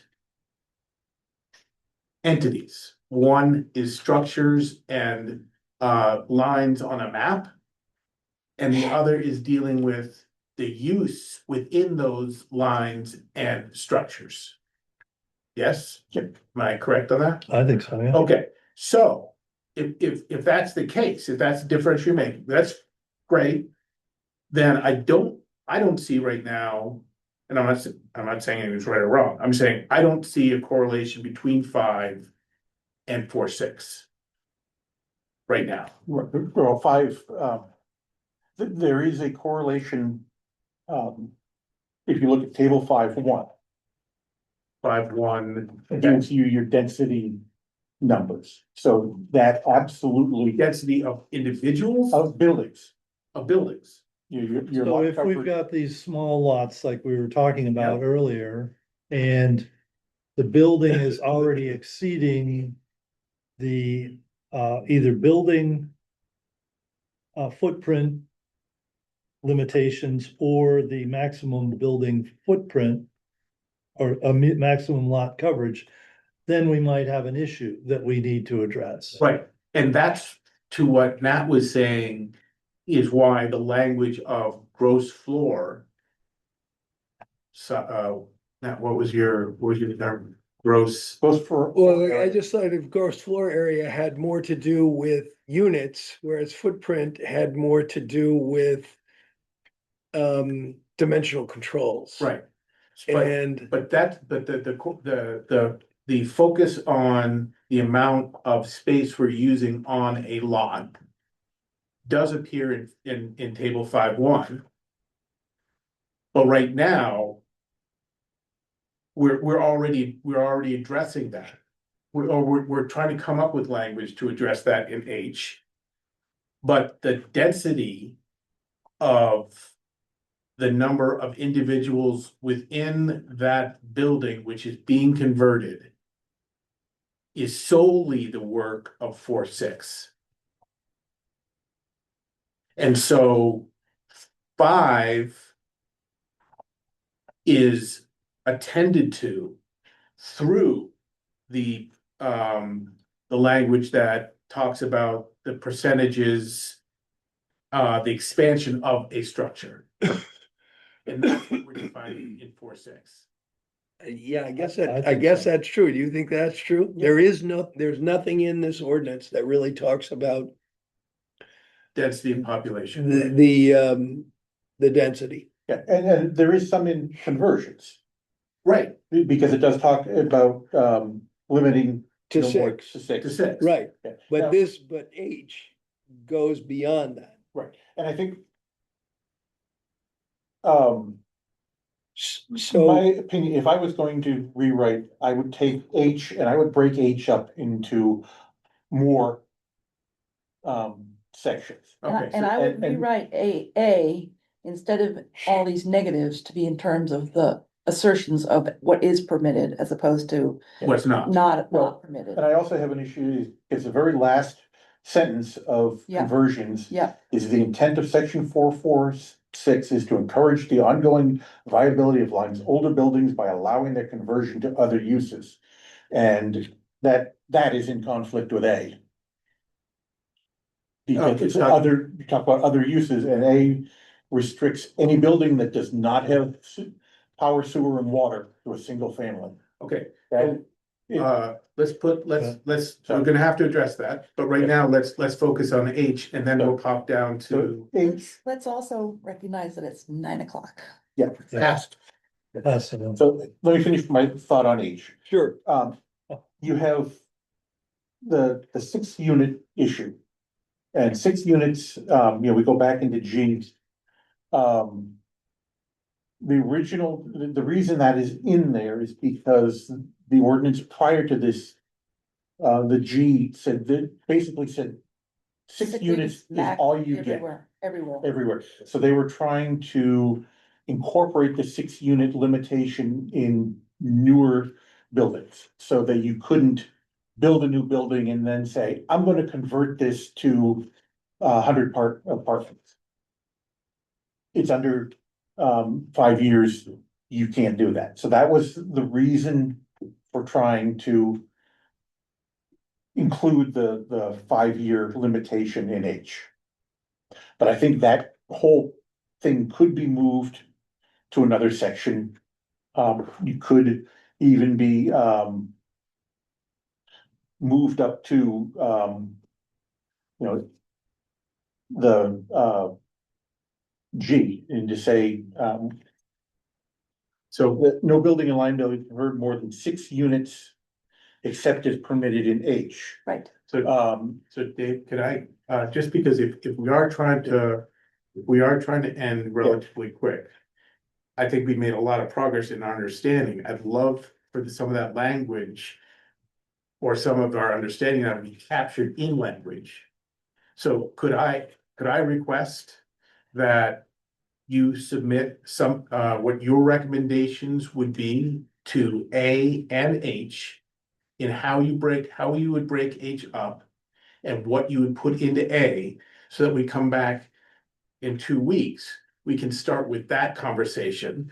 And at that time, I would also like to make sure we go back to Nat's suggestions to make sure we've addressed some of those interpretations as well as Rich's interpretation, so that we're not ignoring the fact that it was read and misinterpreted. We have developed definitions that help us with percentages, clarifying percentages and things like that. But also, you know, we've captured kind of this differentiation between 4, 6 and whatever the 5 parts were. And the language that you recommended, because I think we have to start with language and then we can start applying our different lenses to that language in order for us to come up with something that works.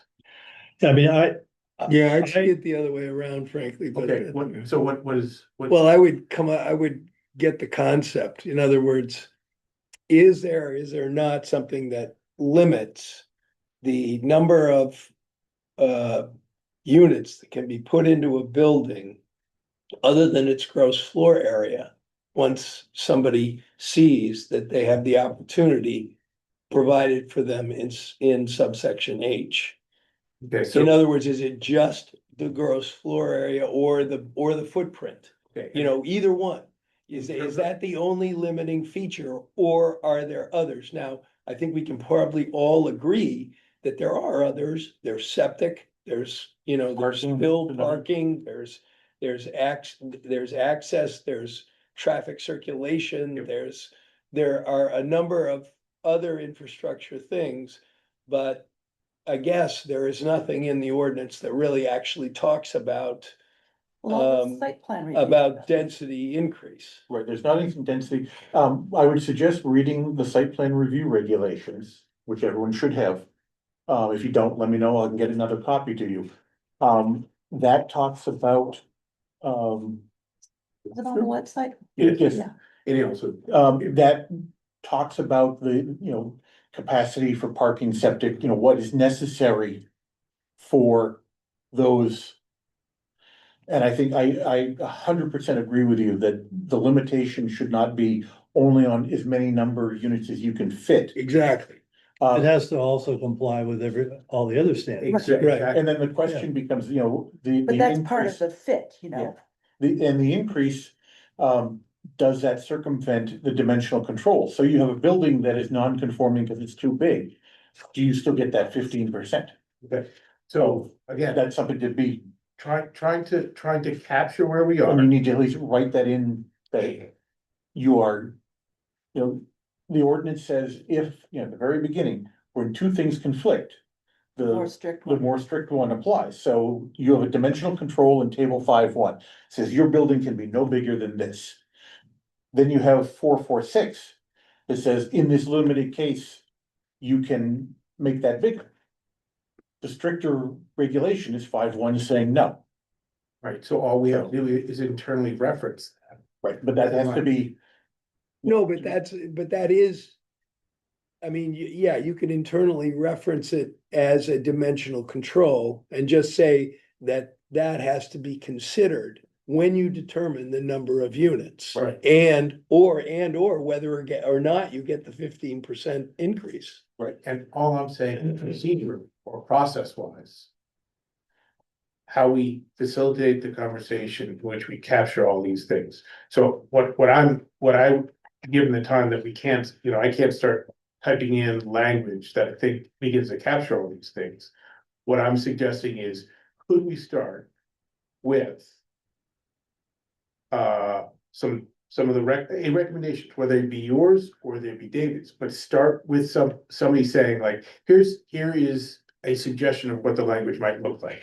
And And then the I think next, Nat has done that actually, Okay. and aside from the issue of density, which when I read this, I didn't quite agree with what Nat had, but I felt that, and also don't agree with gross footprint. I think it should be the footprint of the building, but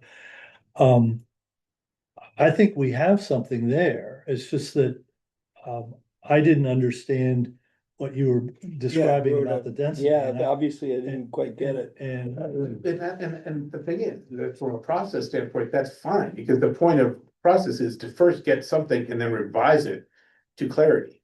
Yeah. And so then maybe what I would request is that we start with your document as as language to be adopted, that we then modify through a process Sure. of conversation to best fit understanding that we all have around this table and that we imagine any resident might have as well, to use this document to understand what they can and can't do with properties. So I guess, one thing I would ask is that, is there some way, I don't know what the technology is that if we have language that we're working on, we can project it in some way that, and I'd be happy to be the person, if it was appearing somewhere, to begin to insert language. So we're not working from abstractions and we're looking at actual language. So like, okay, we have to change this line. Okay, Yeah. what's a recommendation? Okay, boom, we put that in. And we begin to see the language that, great, perfect. Then we work from a document like this. And Yeah. but what we have to do is we have to take out the narrative part and just focus on the language that as it would appear in the In document. the article. which, Right. which Nat has done. Okay, Yeah. so then let's take that portion. Is it all that? And then 1, 2, 3, 4 and stuff like that as well? That you're recommending? Yeah, it's a lot longer than Oh, the original. Which is fine, because we can tweak and revise it. I'm not objecting to added length, because to me, when you look at the H. And when you start reading something and there are so many caveats within that Exactly. one, And cross links to other parts of Exactly. it. right, it just, you lose track of what you're trying to Exactly. understand. Yeah. Where you break it out and say, this, and this are allowed or not allowed.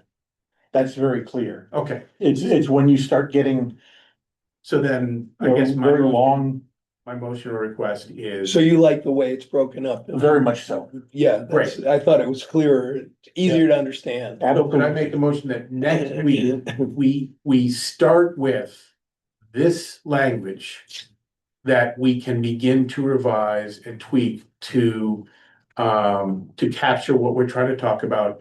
And that is the language that will be ultimately put in front of the town to vote on.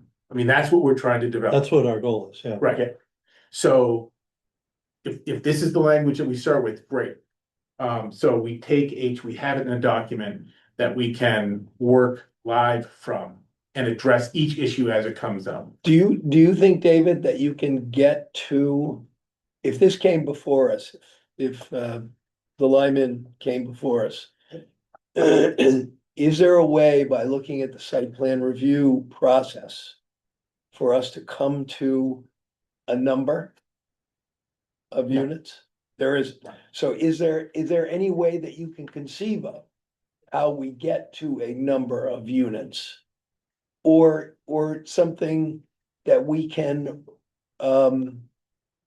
See, I mean, I'm trying to figure out what the spirit of this, I can't believe that 24 units could just pop into the Dow's Inn and it wouldn't be disruptive, frankly, to the village.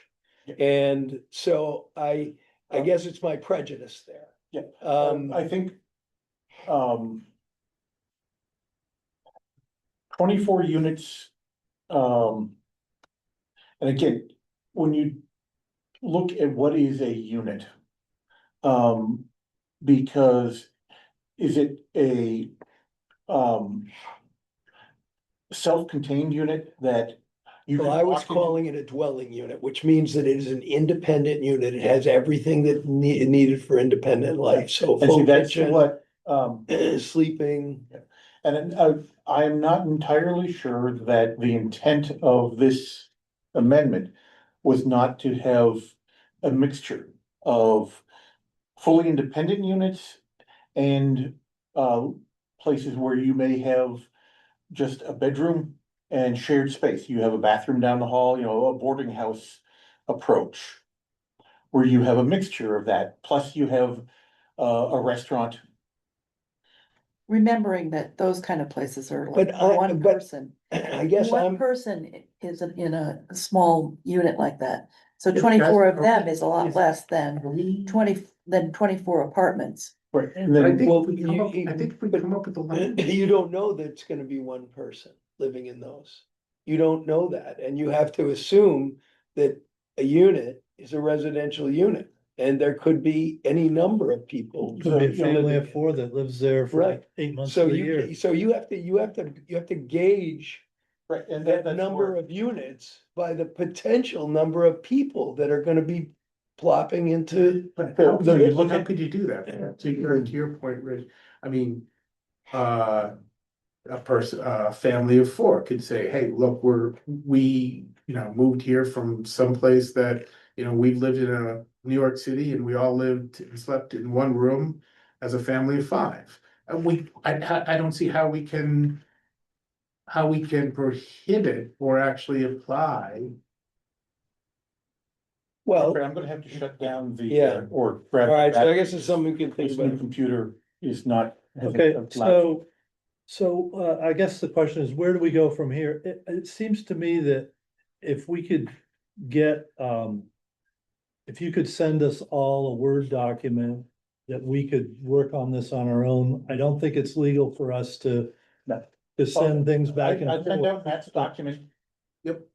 Earlier this week, so everyone should have. But that was a PDF, wasn't it? No, it's a Word doc. Oh, it was I'm Word? looking at it right Okay, off of the Ah, email I thanks. sent you, and it's a Word doc. But so yeah, either edit it electronically or whatnot. I'll resend it out just to, Yeah. with a note for everyone. Or maybe just the portion that we're gonna be discussing at our next meeting. Yeah, Yeah. I'll look at Just the proposed We rewrite. will Just take, the proposed we rewrite. would take Yeah.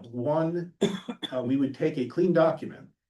And put it up there, and if people have thought about it and added things, they can make those suggestions. But we're working from this live document, Yeah. and that at the end of it, it will actually capture the language that we've developed consensus around.